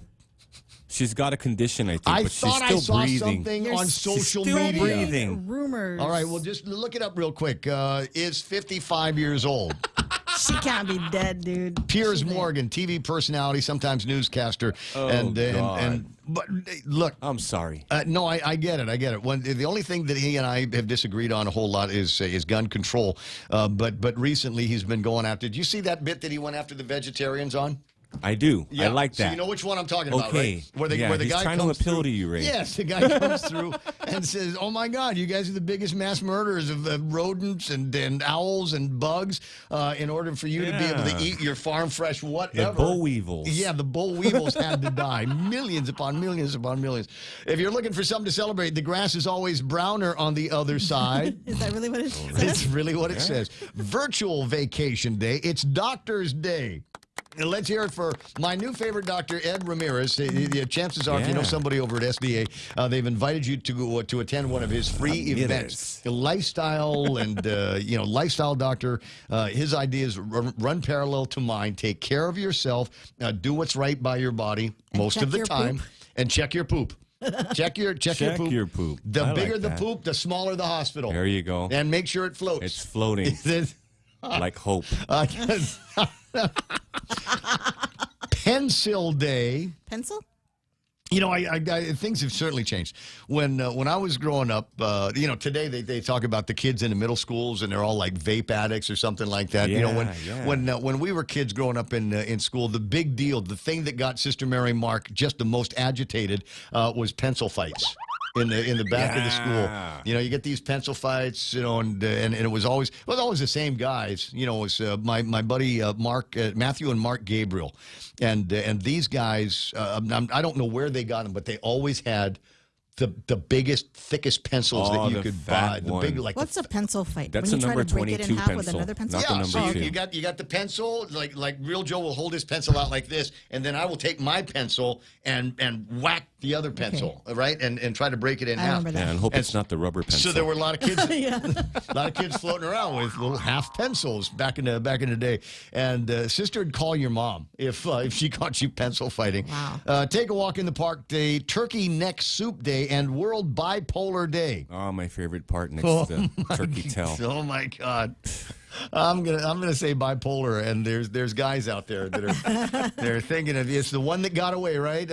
It's 8:48 in the morning. There it is. All kinds of other fun stuff that I might find on that sheet of paper. In the meantime, Donna D, thanks so much for hanging out here this morning and hitting me up with news. 8:48, and the incredible Will Parkinson remixes. I'm going to send them to him. I'm going to send them to Will. Why not? Why not? Look, here's the thing. The second one, you actually made him look good. The second one, he's going to go and find all the different WhatsApps on Guam that have the original one and replace them overnight. He's got guys. Him and Julian Jensen are going to find a way to get into all of the. Yes, they'll wipe the data from the drives. Are going down, baby. This is what actually happened, and I am a great Star Spangled Banner singer. In 10 minutes, it'll be 9 o'clock. I'll be right back. Family Finance has been serving the people of Guam since 1959, and they will continue to be there for you in the years to come. Whether you're looking to get a personal loan for that summer vacation or paying off those long overdue bills, Family Finance has got you covered. Apply for a personal loan from $1,000 up to $4,100 by calling Family Finance in Hagåtña at 671-475-4545, Upper Tumon 671-647-5626, or in Dededo 671-633-4473. Join us at Mezcla Chamorro Fusion Bistro and see why they've been crowned Guam's best Chamorro food restaurant for 9 consecutive years. Experience Chef Peter's candied salmon over scallion coconut rice, octopus tinactac, Chamorro platter, and their award-winning gourmet burgers. Or if you're looking for something healthy, try their keto-friendly menu. Come and enjoy Mezcla's half-a-day service at their Hagåtña location from 11 a.m. to 2 p.m. for lunch, 5:30 p.m. to 9 p.m. for dinner, or 10 a.m. to 2:30 p.m. for their famous Sunday brunch. This is where we're headed, people. This is where we're headed if we don't take charge right now of what is happening in the governor's office, in the legislature, and even in the courts. This is where we're headed. Red light cameras to catch cars going into an intersection late aren't enough in Australia. Several states there have set up cameras to see if drivers have their seat belts on or are using their cell phone. Now, in order to get these pictures, the cameras will take the pictures from high angles that peer down into the top of the car and view the driver's laps. Oh, wow. I guess we're not wearing pants then when we drive, Ray. Yes. What else are we going to catch? Pantsless driving. Privacy experts say that violates the sexual privacy rights of women in New South Wales. A woman has already complained. She got a violation notice accompanied by a photo which clearly showed her in her underwear. No. The correct response is lucky she was wearing. Huh? Just saying. That's what I would do. That's totally the way I'd play this. I'd just drive around naked in North South Wales, just all the time. Lap, right? Yes. It's a baguette. Sorry. It's the lifestyle doctor used that word. He says no more baguettes, no more processed white doughs. Carbs. We want fibers. We're looking for fibers here. And 9, as I said, 9 away from the top of the hour. I said it was Doctor's Day. Dr. Ron McNitch joining me now on the program. Hey, have a day, Cousin Ray. Well, have a day, Cousin Ron. It's always good to have you online here this morning. Even better after having heard somebody make reference to a Dr. Ron McNitch editorial in today's Pacific Daily News. Oh yeah, this is the understated part about this particular legislative cycle is just how fragile it is, and I don't know why, if you're in a fragile legislative leadership structure, you'll play games. It's just incredible. Well, but how what do you mean by fragile legislative structure? The breakdown between the Republicans and the Republican minority again and the Democratic majority, but not much of a majority because of the breakaway nation that is Sabine, Chris, and Therese? No, it's not even a Republican majority. It's a Republican coalition majority, actually. No, okay, that's what I was referring to. Republican minority with Chris and Sabine and Therese. And so only by the grace of those 6 Republicans do a lot of these other Democrats even have leadership positions, because they weren't part of the voting majority that formed the majority. That's correct. There was some wheeling and dealing that was getting done. Yeah. And so when you're in that kind of condition, you probably shouldn't play around and play games. Who's playing around? Wait. Be more specific. So I guess the other day when, and by the way, I don't want to sound pejorative or negative, but you played the Star Spangled Banner thing before. Yeah. I thought you were playing an old Roseanne Barr clip. Right. Yeah. No, that's Will Parkinson. We've since had Donna D clean that up 2 ways. One of them is she used used a tuner software so that she could manipulate his voice so that he was actually singing in tune with the music of the Star Spangled Banner. The other one was we took the completely opposite tact and we reworked the music behind him so that he was working in time with the music. So when he'd go sharp and it was going flat, the music would go sharp and instead of going flat. Yeah, we have that technology. I might be able to sum up a little bit for you before the top of the hour. No, that's great. But basically, I guess he was heckling Joanne Brown about time, and basically. And it made for some uncomfortable moments at the legislature, and it makes for bad blood when people do that kind of stuff. Look, it's unnecessary. It's unnecessary. Joanne Brown poops bigger than I do, and for somebody like Will and Roy to go after her, I mean, it's like what are you picking on the biggest one in the bunch? This woman can handle herself, and she did. Why would you do that? Why would you try to get in her face? It's completely unnecessary. But right. I'll tell you why, and the answer is because Adelope said so. Right. I don't know about that part of it. I just thought it was very unusual and unhealthy myself. And another thing I see that really it bothers me and it's really unhealthy is this whole thing about fake paperwork being circulated around and people tolerating others circulating around those kinds of things. Well, it's gone. If you heard Chris Duenas earlier, it's gone from not just tolerating it. Now it's looking like there's an active effort to cover it up, to protect Julian. then there's this whole secret squirrel aspect of this.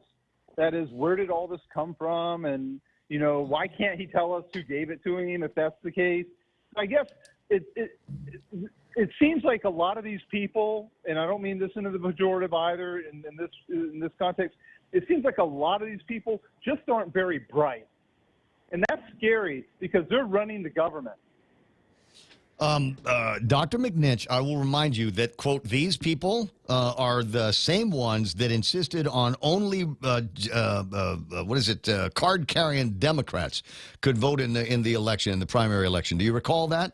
And they insisted on it, went to the Guam Election Commission, and that said, well, you know, there aren't that many registered Democrats in the rolls here. This is the same bunch of really, really smarter than anybody else in the room people that leaked Vanessa Williams's the pretend ballot that showed a bunch of people that were in and a bunch of people that weren't in. Do you recall that? Virtually every step that this group has taken, it's amazing. You know what? It's a miracle that Lulian Guerrero was reelected, considering some of the dimwits that work there.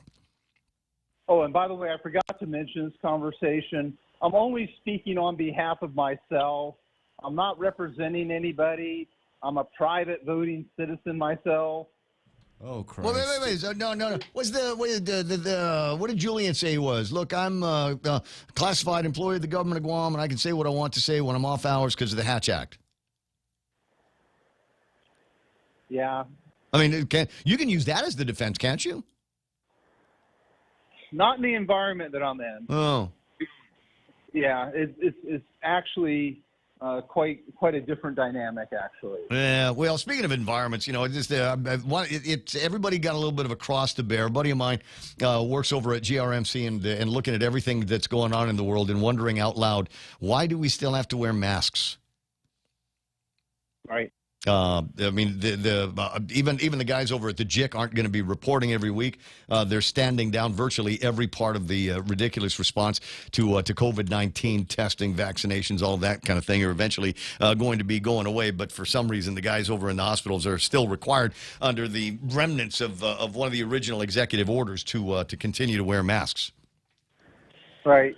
And hey, you're mentioning TikTok a little bit earlier in your show. Yes, I am defending TikTok because I believe that they are being hung for a dog with all of the other social media companies in the United States of America saying these people are eating our lunch on viewership, downloads, and advertising, and we carried the water for you and subverted the and pushed down the Hunter Biden stories. We made Fauci look like a genius, and there's we don't, you know, the Hunter Biden laptop story that didn't get as much play as it would have because we wouldn't allow it to. And now they want to be recompensed fairly by the government of the United States of America by eliminating their competition. Well, I kind of view it as a little bit more complicated than that. TikTok really, and this is a challenge I have for any parent if you want to do a challenge. Get a clean tablet, one of these cheap ones you can get at any of these various stores and stuff, a really cheap, clean tablet. Get on a sterile Wi-Fi that's not your home Wi-Fi, download the TikTok app, and then just type in search terms of any radical cause you could imagine or cause that you would not want your child to be engaged in. And then watch what the algorithm will start leading you to constantly. I'd make the same argument that you can do the same thing with Facebook. You can do the same thing with Twitter. You can do the same thing with all of the other social media things. If you start, especially if you start with a search for something that you would like to have less amplified, of course you're going to find something. You can do that with Google.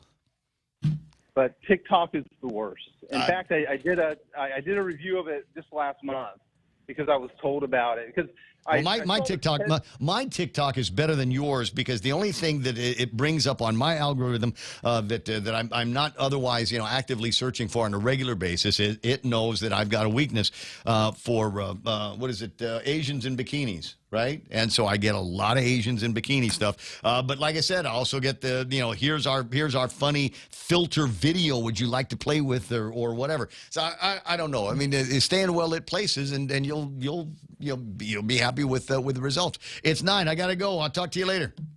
All right, man. Thank you. Bye. Shot and killed by police. There is a growing memorial here at the Covenant School. People placing flowers, stuffed animals, and other mementos. Many people will come here to grieve in the days and months to come. Fox's CB Cotton in Nashville. First Lady Jill Biden is attending the memorial. West Virginia Republican Governor Jim Justice has signed a bill banning gender-affirming care for minors. The bill outlaws those under 18 from being prescribed hormone therapy and fully reversible puberty blockers. It also bans minors from receiving gender-affirming surgery, something doctors say doesn't even happen in West Virginia. White House National Security spokesman John Kirby says China should not use the upcoming stop in the U.S. by the leader of Taiwan as an excuse for aggression. He says this is a common occurrence. Every Taiwan president has transited the United States. President Tsai Ing-wen herself has transited the U.S. 6 times since taking office in 2016, each time without incident. Kirby says President Biden has been willing to keep the lines of communication with China open and is looking forward to another conversation. America is listening to Fox News. Join us at Mezcla Chamorro Fusion Bistro and see why they've been crowned Guam's best Chamorro food restaurant for 9 consecutive years. Experience Chef Peter's candied salmon over scallion coconut rice, octopus tenactac, Chamorro platter, and their award-winning gourmet burgers. Or if you're looking for something healthy, try their keto-friendly menu. Come and enjoy Mezcla's half-a-day service at their Hagåtña location from 11 a.m. to 2 p.m. for lunch, 5:30 p.m. to 9 p.m. for dinner, or 10 a.m. to 2:30 p.m. for their famous Sunday brunch. Is your business ready for digital transformation? The latest Wi-Fi technology is here, and it's Docomo Pacific's WorkPass, powered by Plume. WorkPass unlocks connectivity, productivity, and security tools all in the palm of your hand.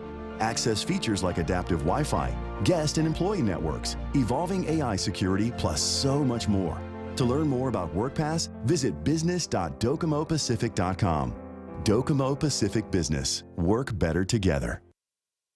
Crews are attempting to recover barges which came loose from a tugboat on the Ohio River yesterday near Louisville, Kentucky, and then became pinned against a dam there. 10 barges came loose from the tug, and 2 remain pinned against the McAlpine Dam.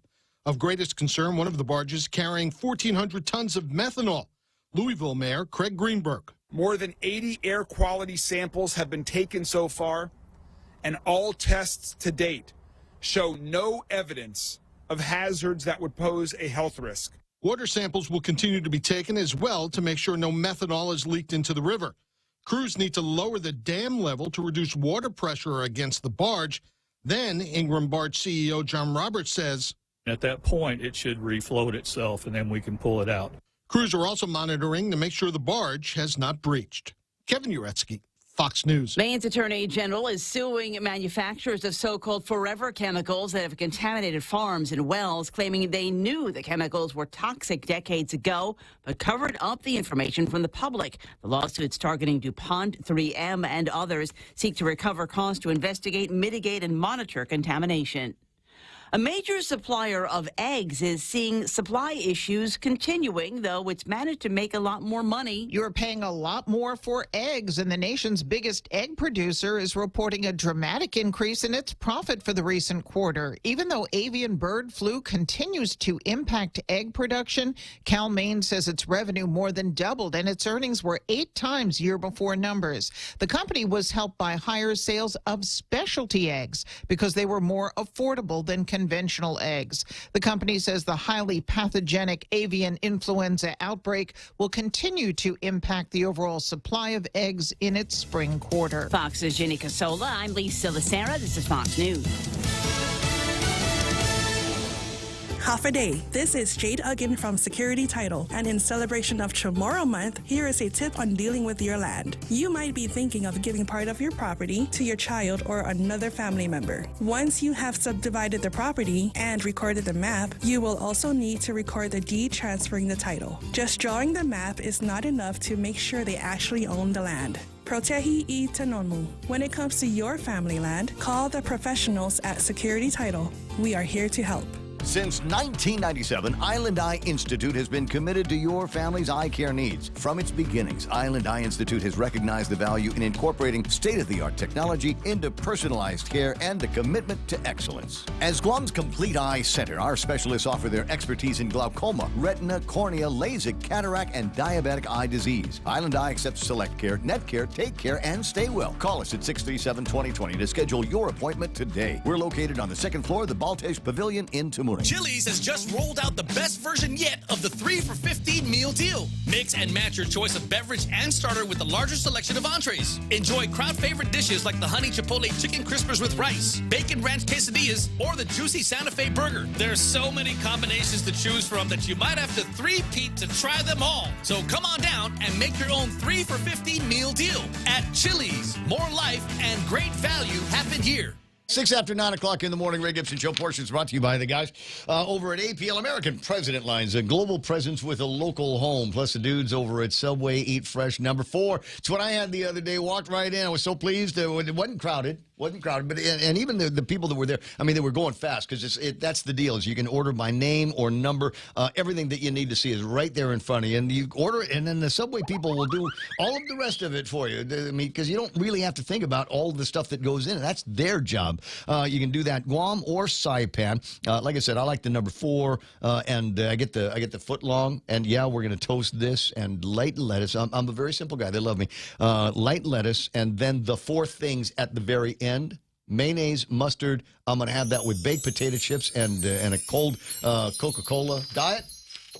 The one with the silk. What? I got to watch my girlish figure, bro. By the way, girlish figures in the studio. At Subway, Eat Fresh. News to fill your mind. Talk to get it out. The Ray Gibson Show. Call now, 888-8255. In the presence of royalty, do you not see the crowns, ladies and gentlemen, in the studio? This is nice. The Miss Voluptuous International, Pitbull Empire's Miss Voluptuous International delegates are in the studio. You've met them before. This is not the first time that they have been here. They came in last time to talk about it was a fundraising event that we were trying to make sure that we had enough money to get everybody all the way to the United Kingdom, right? Where the pageant's going to be? Where's it going to be? It's going to be in Denver, Colorado. That's just like the United Kingdom. They speak British there, and they have bad food. Real Joe's going, wait a second. Real Joe knows about that. All right. It's beautiful there. You don't have to sing the Star Spangled Banner or anything while you're there, do you? I think so. Okay, well, we'll work on that. The voice belongs to Jasmine Titano, and she is among the delegates to go off there. Last time, Casey Mendiola was in the studio. You just got off shift, and you were wearing your scrubs, right? Yes. Yeah, so today you've had a little bit of time to get ready, or did you work last night? I worked last night. They still make you wear the mask, right? Yes. Make them stop. Tell them, I'm serious. This is what I think happened. Because I know that there's still a couple of places where it's like, why do we still have to wear masks, boss? And they said, well, because of the executive order. And what happened is I think they got so busy with the new hospital, they have not yet gone and taken a look at the executive order parts that are still at work, like masks, and I think they're going to forget. It'll be like next year after that, and you're still going to be wearing the mask in the shop. Pretty much. Yeah, we hate that. Although I'm told that if you're going to go to the cafeteria, lunch break, you can take it off then. Yes. Yes. So when we're in the confines of our own area, not around patients, we're able to take off our masks. Right.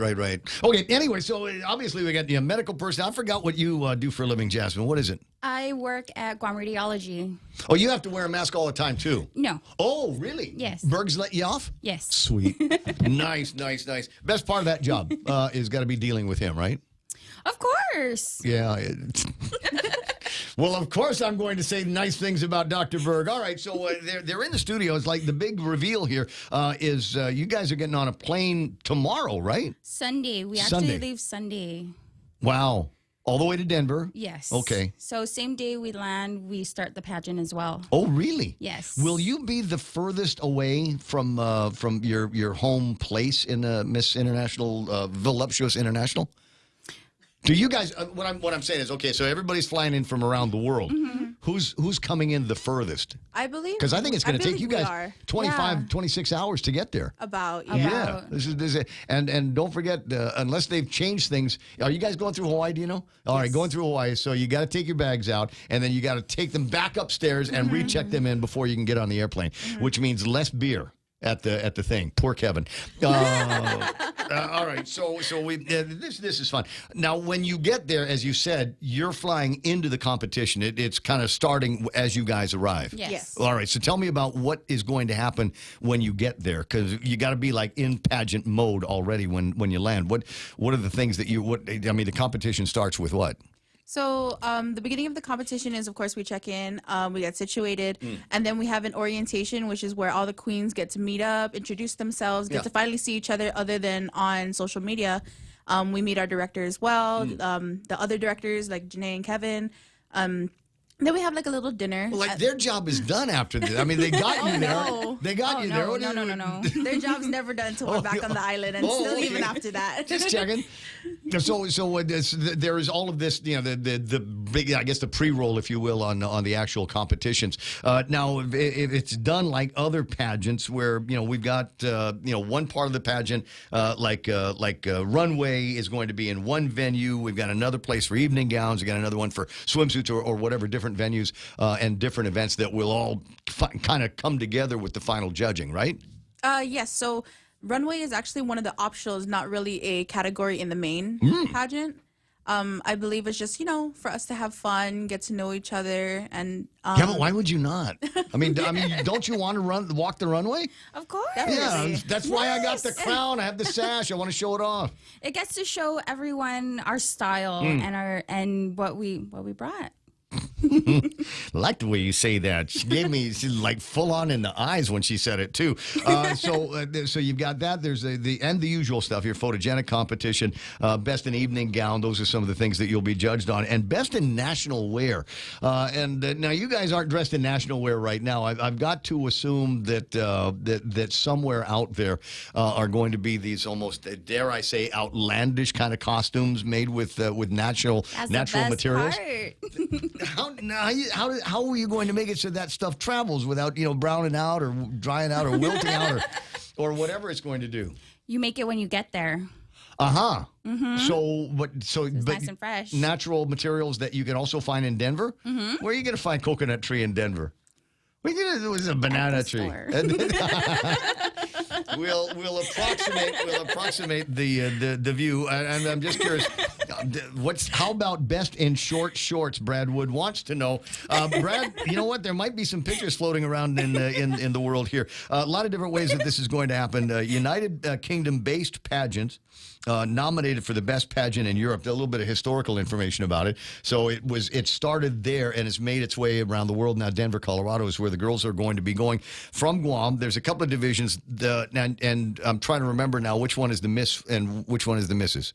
I'm the Ms. And she's Miss. Miss. Okay. Yes. So two different divisions. So you're not necessarily competing against each other. No. Okay. Which is great, because otherwise they're going to be fighting on the airplanes all the way out there, and fighting for a couple of different awards that are going to be coming out. The international title, that is the overall pageant winner, and then the area. So you're going to be representing Asia Pacific. So those you're going obviously for the main titles, right? Yes. But you also want to be able to get a trophy for representing this part of the world, Asia Pac. Yes. So last year when I competed, I was actually Miss Voluptuous Guam, which is the title Jasmine has now.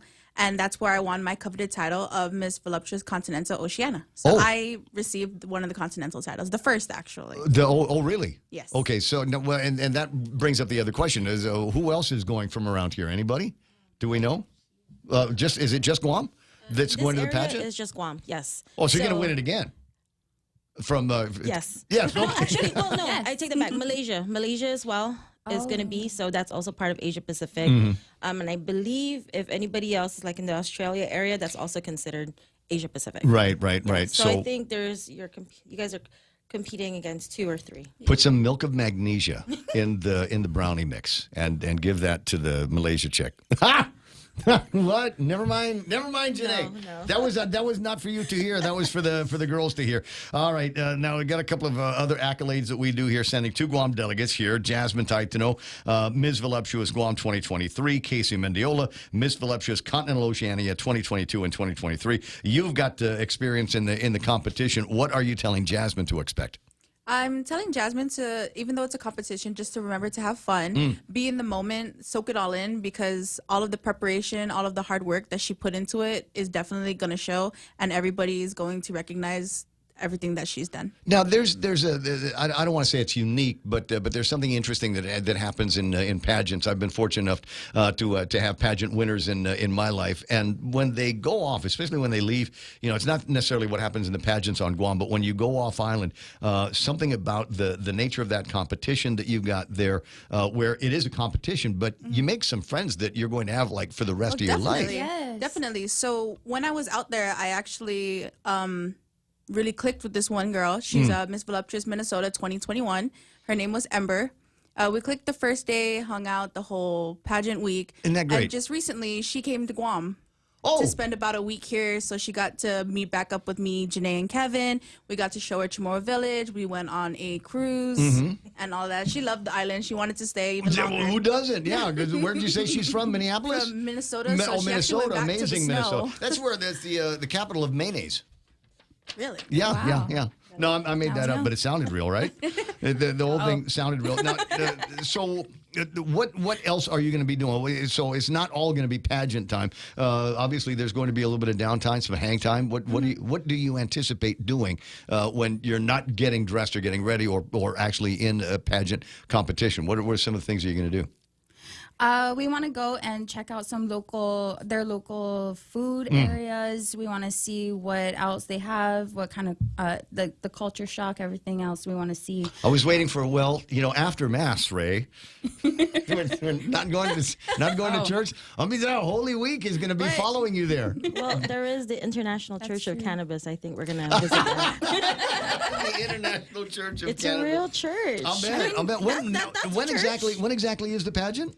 It's from April 2nd to April 7th. Okay, so all right, so right up until so you got to be careful. You're in the middle of Holy Week here. I know. So we need to go right when we leave. There's going to be. Are all the fundraising opportunities done, handled? You got all the money you need now. We just made it. With the help of everybody just calling and donating. So we just made it. Like this week, we hit our goal, and it's we're very excited and thankful. So yeah, we're so happy. And you've got a couple of reasons to be happy. There's an opportunity to come back with another version of the title that you got last time around, and who knows what the competition's going to be like. Wouldn't it be fun if the next international Miss Voluptuous came from Guam? Yes. That's what we're shooting for, Mr. Gibson. Well, we're really shooting to have the next pageant here on Guam. So, when the girls do well and we send out good delegates, it just helps us secure our spot to be the next host. And that's what I really want. I want to bring people to Guam, host a pageant here in Guam so they can see why we have such great delegates in our beautiful island. Hook you up with Uncle Carl Gutierrez when you get back and see what the possibilities are. Maybe and there will be other delegations or other competitors from around. Maybe okay. Don't milk of magnesia the Malaysian girl. Let's see if we might be able to hook up something where we've got Guam, Malaysia, and maybe even Japan, Korea if they're going to be participating. And, well, I've been talking to a lot of women in Saipan, so that's a very big possibility. I've been courting this one girl, but she kind of got shy, so I'm hoping that after she sees... It's not the one from the OnlyFans video, is it? No, not that one. You seen that, Joe? I need high moral standards. Oh, okay. What are you doing talking to me then? 9:19 in the morning. Ray Gibson Show until it's not going to be anymore. And then when they come back afterwards, we're going to have the annual parade. It'll be July 21st. Congratulations. That'll be your congratulatory parade coincides with Liberation, and we'll find a car for you to sit in and all of that kind of thing, and you can be with the other queens that are going to be arriving from all kinds of different destinations. This is not the only thing that the Pitbull Empires is involved in one way or the other. So as you are working this project to its conclusion, what are you and Kevin going to be up to after that? So this is not the only pageant that we're the national director for.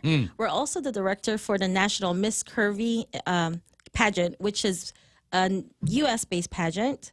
And it's usually open to only America, U.S. territories, but now they're trying to expand. And so I'm helping them expand, and I'm sending out 3 delegates to that pageant in September. Right. Now I remember the Miss Curvy, one of the original Miss Curvy pageants that we did a few years ago. Oh my God, that was crazy fun. It was crazy. Got all the girls together over at Sideline. Some great pictures of everybody, and my God, and again, friendships that I've still got with these ladies that lasted, even though they've moved off island. Oh yes, have lasted forever. So is there a difference outside of just the organizations? One is voluptuous and the other is curvy? Yes. They're both different pageants, UK-based, US-based.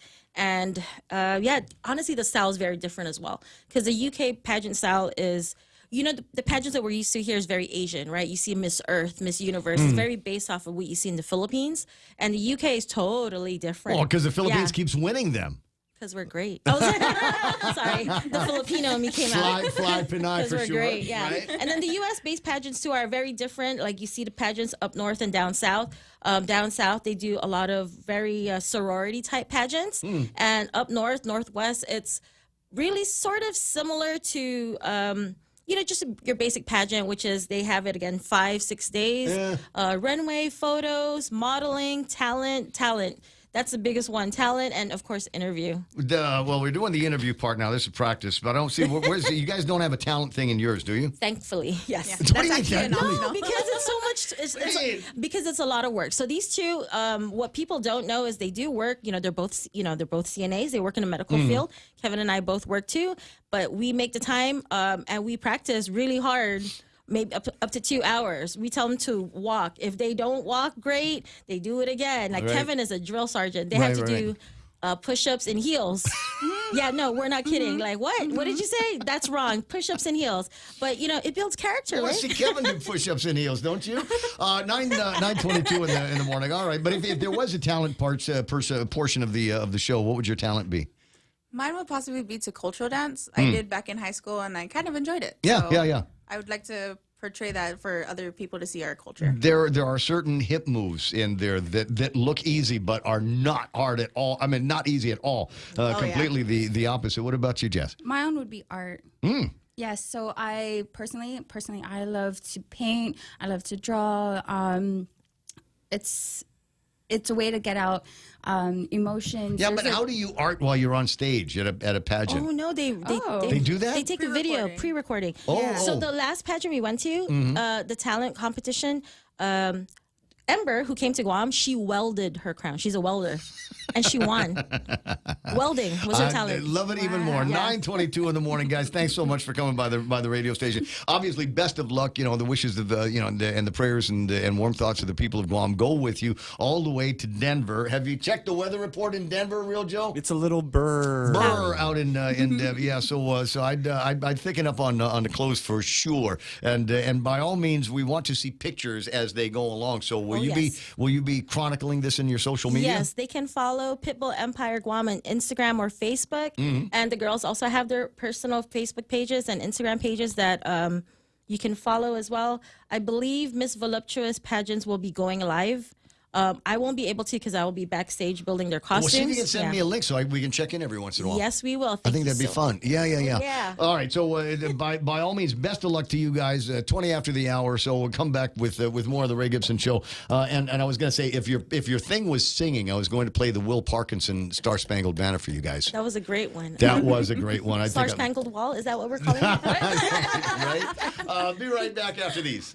Chili's has just rolled out the best version yet of the 3 for $15 meal deal. Mix and match your choice of beverage and starter with the larger selection of entrees. Enjoy crowd favorite dishes like the honey chipotle chicken crispers with rice, bacon ranch quesadillas, or the juicy Santa Fe burger. There's so many combinations to choose from that you might have to three-peat to try them all. So come on down and make your own 3 for $15 meal deal. At Chili's, more life and great value happen here. And you thought you knew everything there is about bottom fish and and bottom fishing. Come to the Fishers Forum to learn about bottom fish in the Marianas. Thursday, March 30th, 6 to 9 p.m. at the Guam Museum. Enjoy info tables, presentations, demos, and more. The forum is part of the Western Pacific Fisheries Management Council's 194th meeting, March 30th and 31st at the Guam Hilton Resort. Call 483-1904 or visit wpcouncil.org for more info. Bring the family. It's free.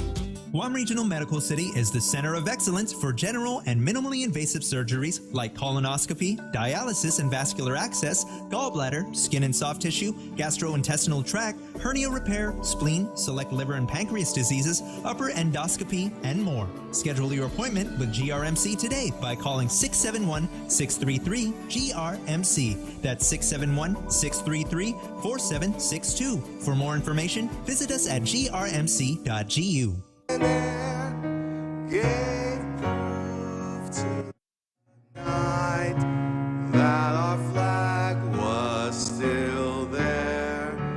Oh, say does that star-spangled banner yet wave o'er the land of the free and the home.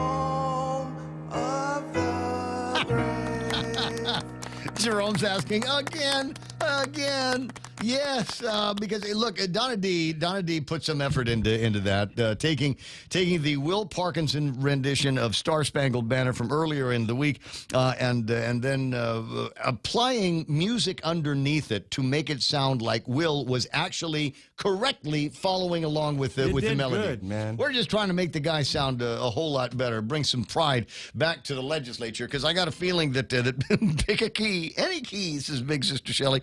I think after certain activities over at the legislature today, I think maybe pride is going to be one of the things that's going to be lacking. I've got a bad feeling about this override here. I don't think they've got the vote. I think that there's been enough influence that has been pushed on them by the guys over at ADLU, the Democratic Party of Lou, that these guys are just. I think they feel like they've been corralled. Like we are going to hold you to our bosoms for the rest of the 37th Guam legislature. You will ride our coattails to greatness. And when it comes time to finally break ground in the hospital with hundreds of millions of dollars provided by the federal government of the United States of America. Or not. I'm not sure about that. Candid sent out a story yesterday that was asking after where the money was coming from, because apparently there's a notion that some of the funding, a significant chunk of the funding, is going to be coming from the military.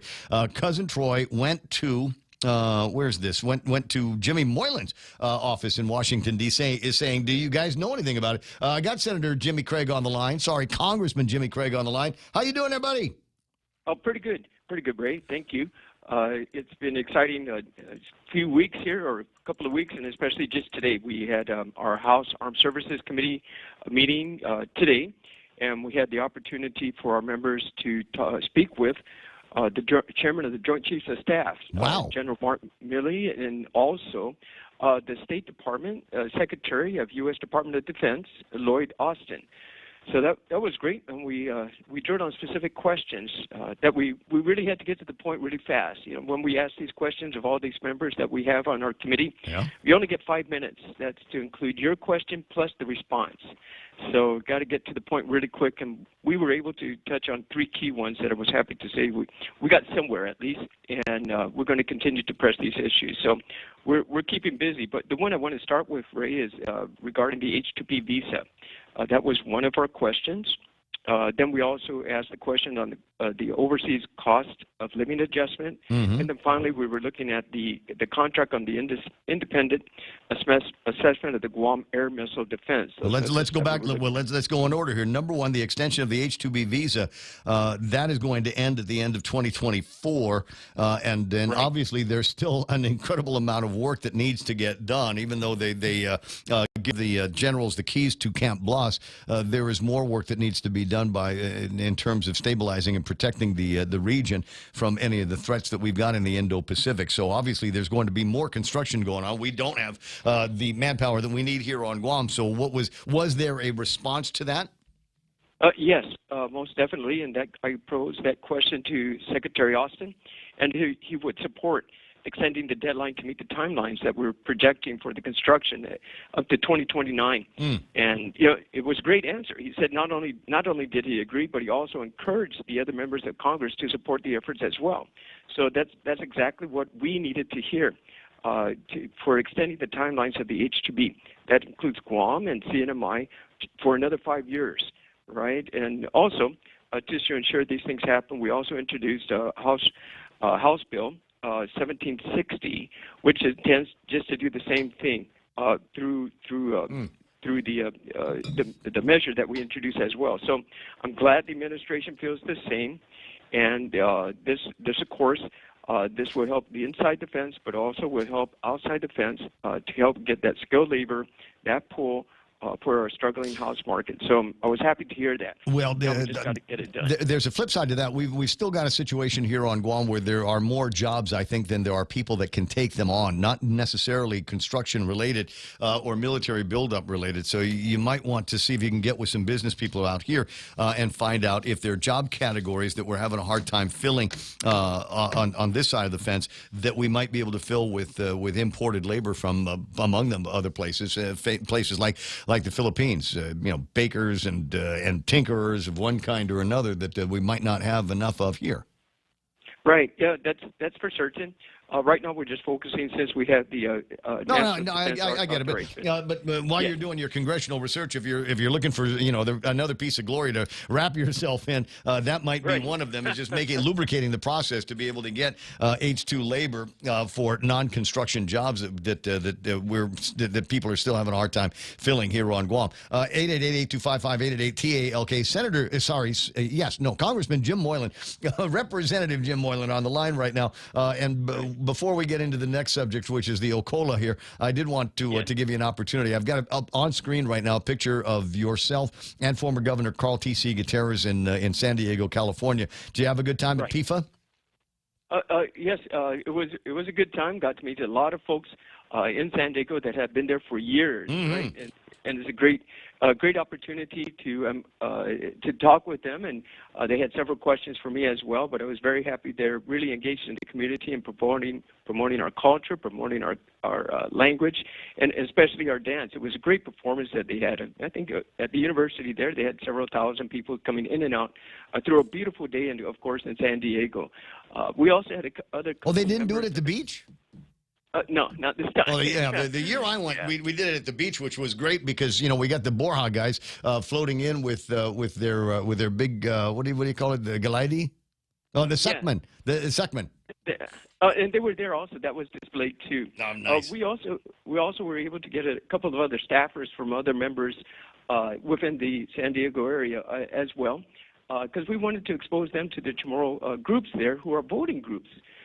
So that was one of our incentives, is to bring also other members there to understand our community and how united we are and how a good, strong voting bloc that is for them.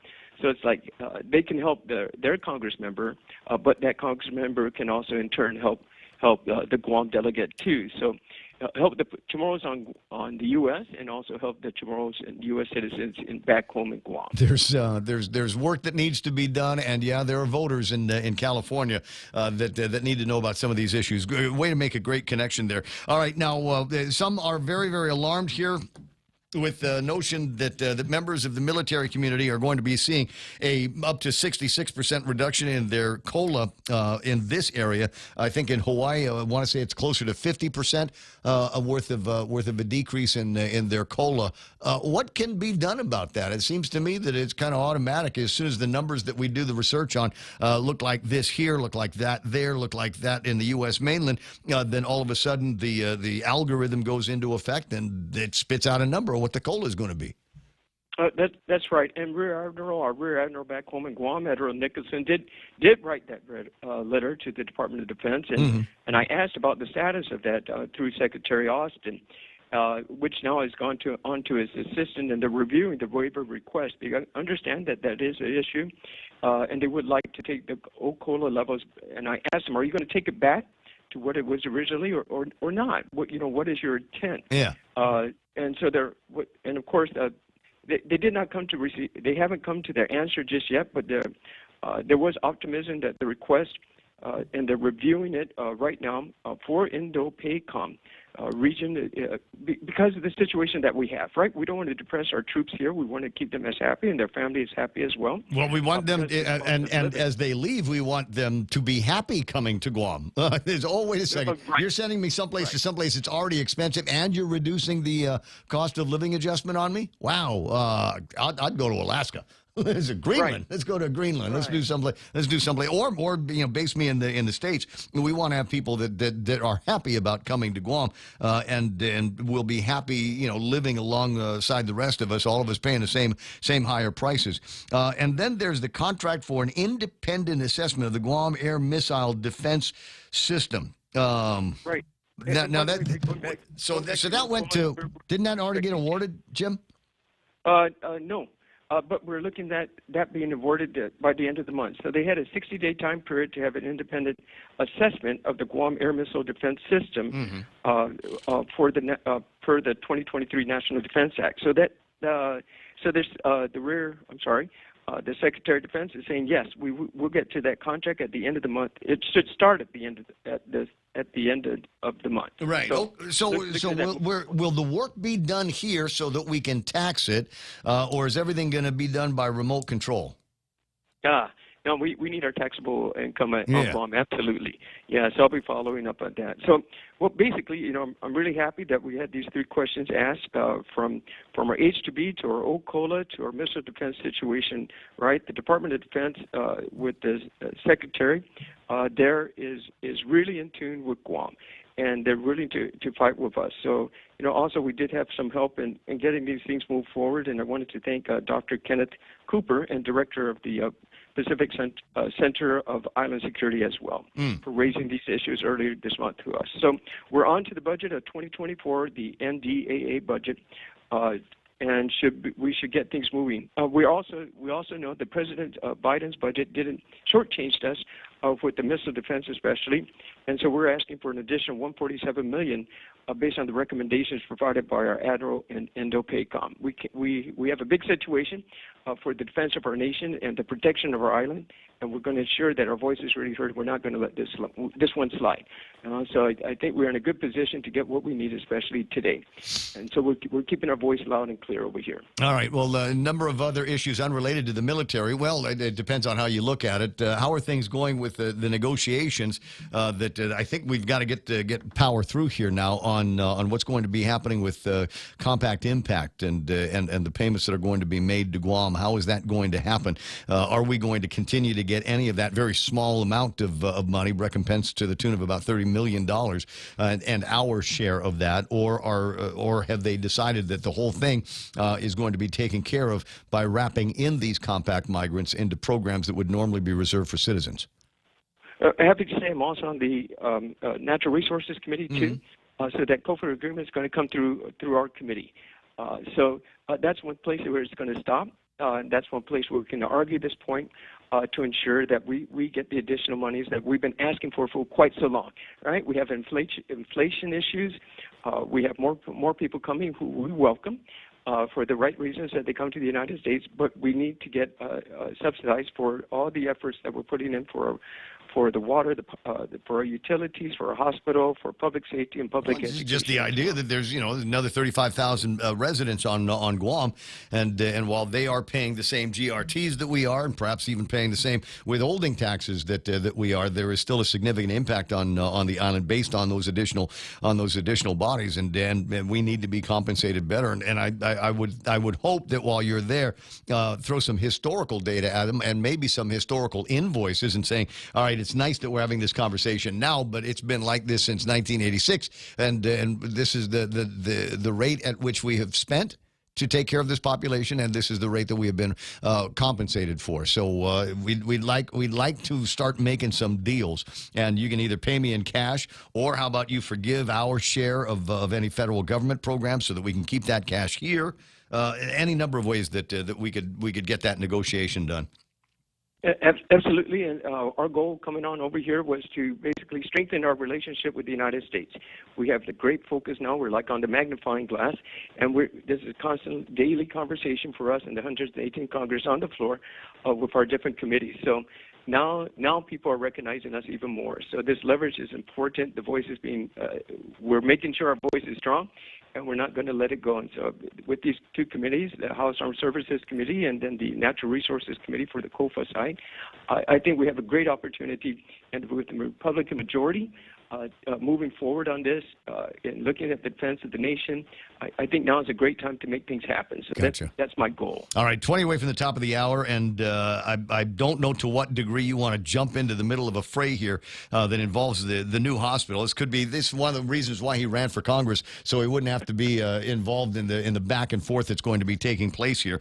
There is a point that the governor made in some media that says by refusing to partner with the military, the full cost of the hospital will belong to Guam's people alone rather than shared with federal partners. Cousin Troy over at Candid News reached out to Bobby Shringy and said, wait a second, is there a plan somewhere in Washington, D.C. to fund a significant portion of the construction of the new hospital here? And Bobby says, from our inquiries, no funds have been allocated towards the construction of the new hospital in the Eagles Field, said him. But once again, this is based on what we are briefed. Have you heard anything that would contradict what Bobby said?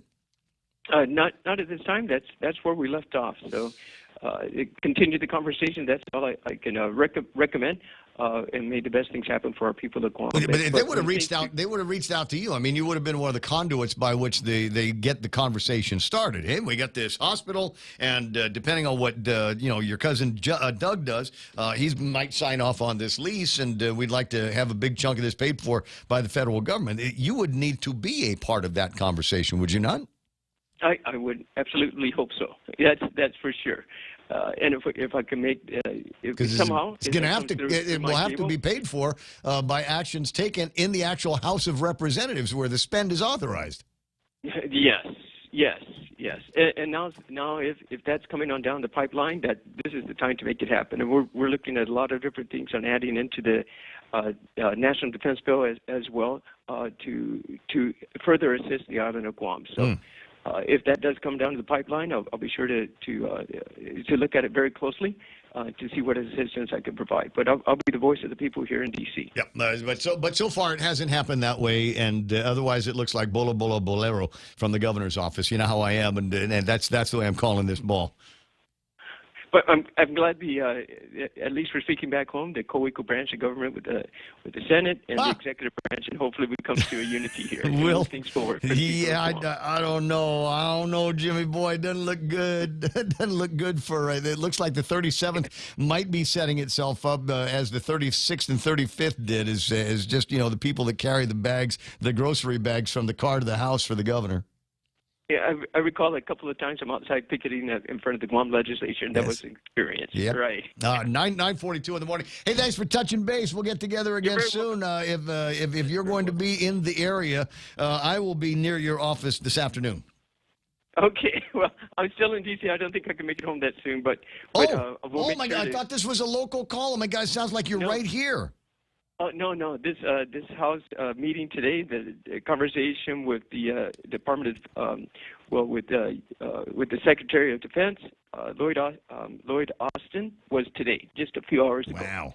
So I'm in D.C. Okay. Well, have a good time, and we'll send some waves off in your direction. Thanks, man. I'll see you soon.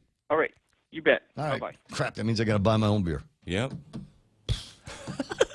Thanks, Congressman. Wow. Okay, 9:43, Ray Gibson Show until it's not going to be anymore. I think we're going to go until, 10? 10 this morning? Yeah. All right, tomorrow, a very special edition of the Ray Gibson Show. I'll describe why it's going to be special tomorrow when it actually happens.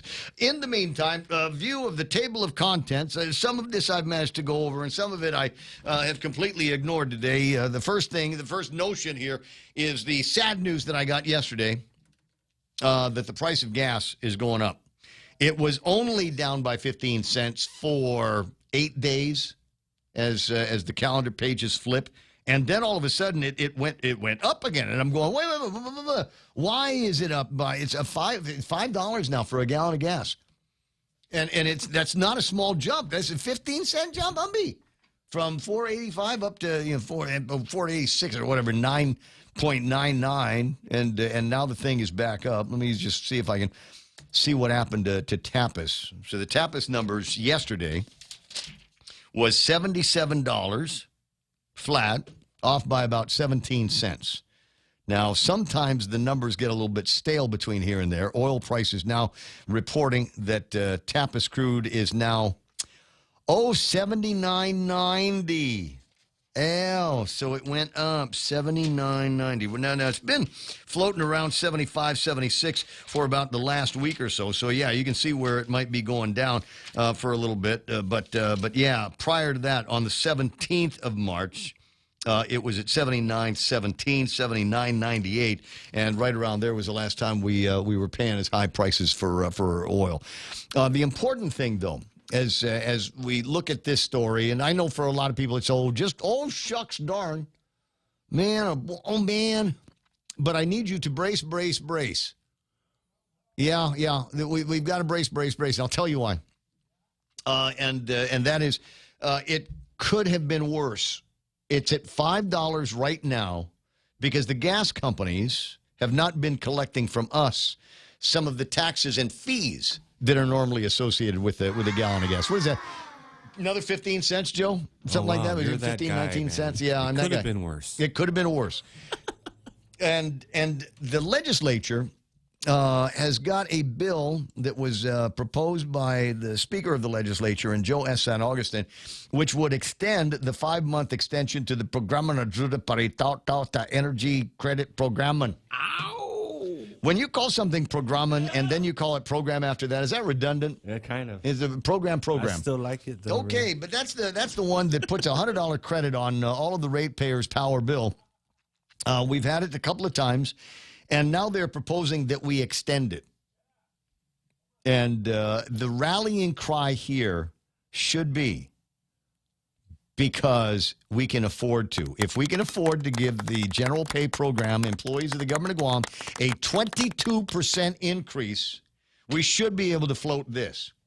If we can afford to give the rank and file in the government of Guam a 22% increase, then you can live as you have been now for a year, maybe, without these taxes on gasoline and fuels.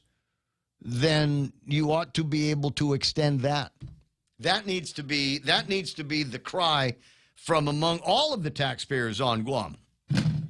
And now I could be a jerk and say, no, this you should only extend this to the people in the private sector. Only the people in the private sector that didn't get a 22% raise should be able to take advantage of these holidays on gas prices. I'm not going to do that. Poor souls. I'm not going to do that. I'm going to say everybody could use the help.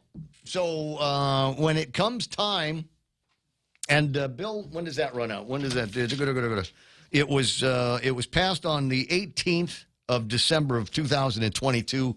It's only good for 180 days, and 180 days from them puts this at about the 18th or so of June before this needs to get extended. Otherwise, there will be another price hike, and we won't be able to blame the gas companies. We're not going to be able to blame the shippers. We're not going to be able to blame the refiners of the Tapas crude. That will be on the legislature and the governor. They've got to extend that. Otherwise, as I said, there's going to be an increase, and they're gonna. I can hear them now. I can hear Ed and Les and all the guys down there saying, "But we cannot afford it. How are we to afford this? My God, we've got to fix the schools. We've got to repair the hospital. We've got to prepare to buy a new hospital, and we've got to do what we can about the roads." There's no surplus.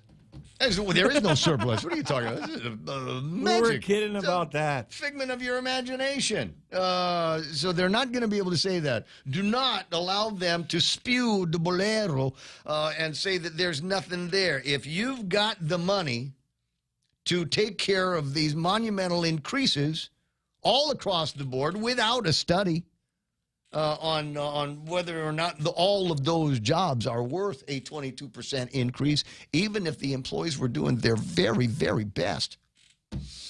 Saving lives, Real Joe. Saving lives. Saving lives. Don't allow them, as Cousin Troy said in one article, don't tell me it's raining when you're pissing on my boots. He said it. Did that get him a blue mark on Tall Tales? God, I hope he got it 2 should stars. have. I told two him. blue stars for that one. I told the judge that ought to be the way that goes. All right. Override vote today. Act in haste, repent at leisure. Tom Fisher / was on point yesterday when he says, wait, what's the emergency? Why do we have to do this in a hurry? What is the 30-day deadline, Mr. Admiral? Why are you imposing that on us? How about you let us see the lease and examine it and then start your 30-day countdown, Mr. Get It Done, Admiral? You know why they fired the general? Because the Admiral found out he laughed when I made that joke. The joke about then he got canned. Do you think when the general hears this kind of rhetoric in a File newspaper, 13, that guy? Oh my God, Nicholson! It's not about you. This is not the Nicholson show. This is the Ray Gibson show. You suppose Nicholson found out he did roll his eyes and laugh?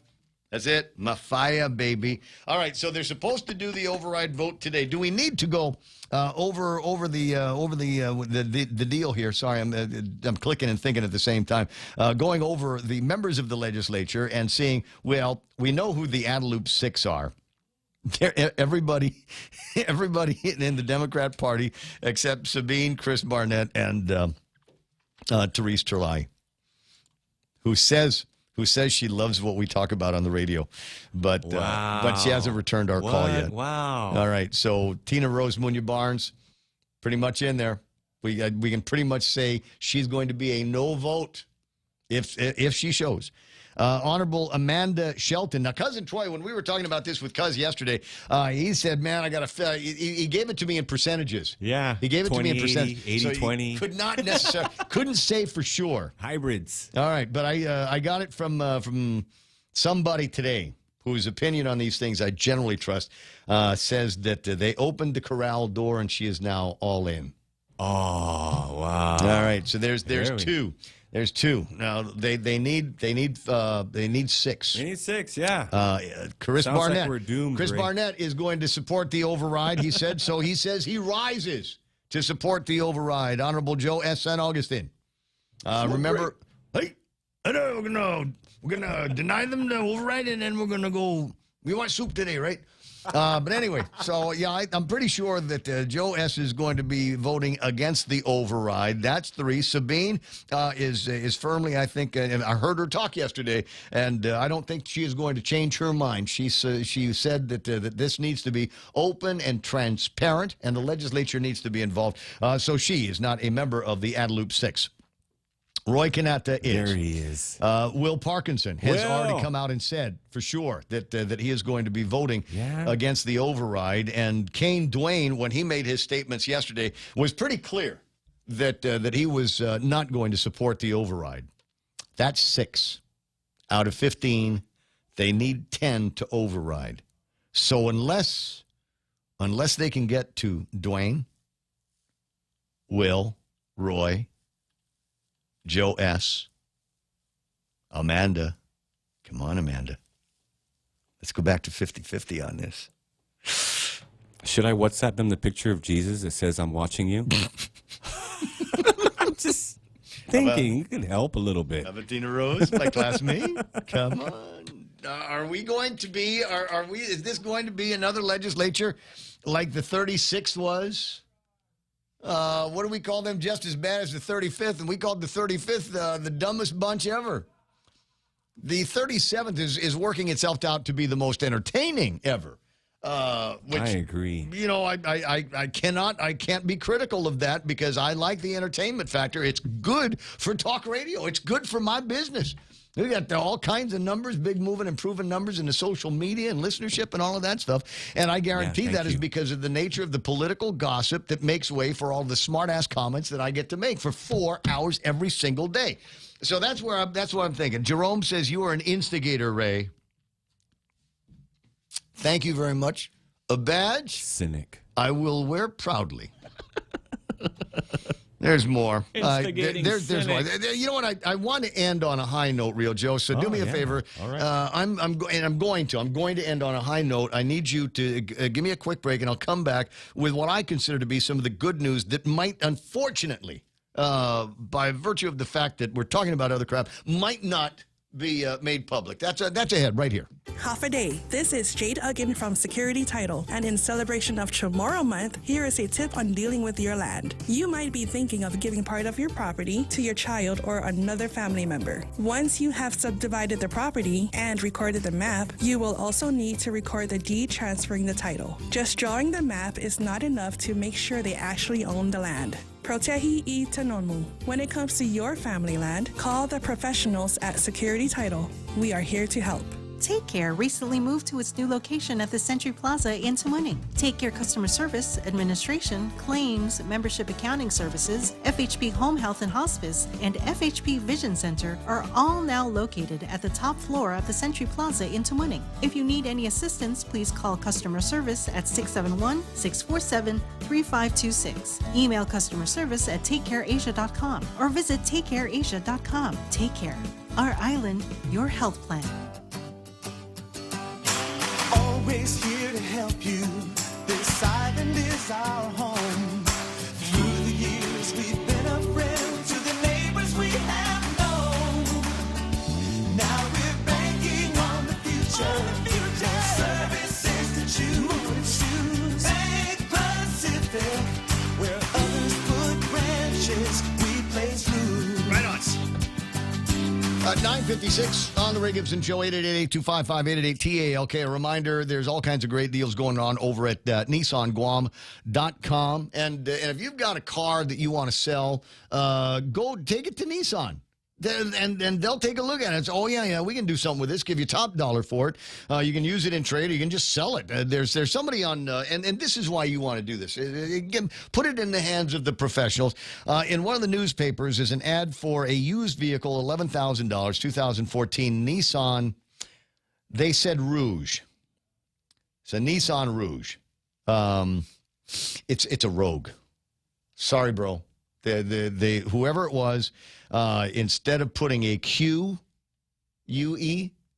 they misspelled it for you. This is why you want to take it to Nissan. They're not going to make the same mistake. They're going to look at it and go, oh, yeah, we can take that Rogue. $11,000, that's all you want? Because I tell you what, these guys might be able to take that and sell it for a whole lot more. So I'm telling you, a lot of times people would say things like that. You know, you get a better deal if you sell it on the outside. The market right now for used cars is through the roof. Nissan needs your used cars, whether they're Nissans or not. So, Mr. Rouge, may I suggest that you take that automobile that's on screen right now and take it and get an appraisal from the guys over at Nissan and see what they can do at 9:57. And now here is the good news that I wanted to pass along to you. And Real Joe was supposed to go find Pika Farron this morning. You know what? I tried.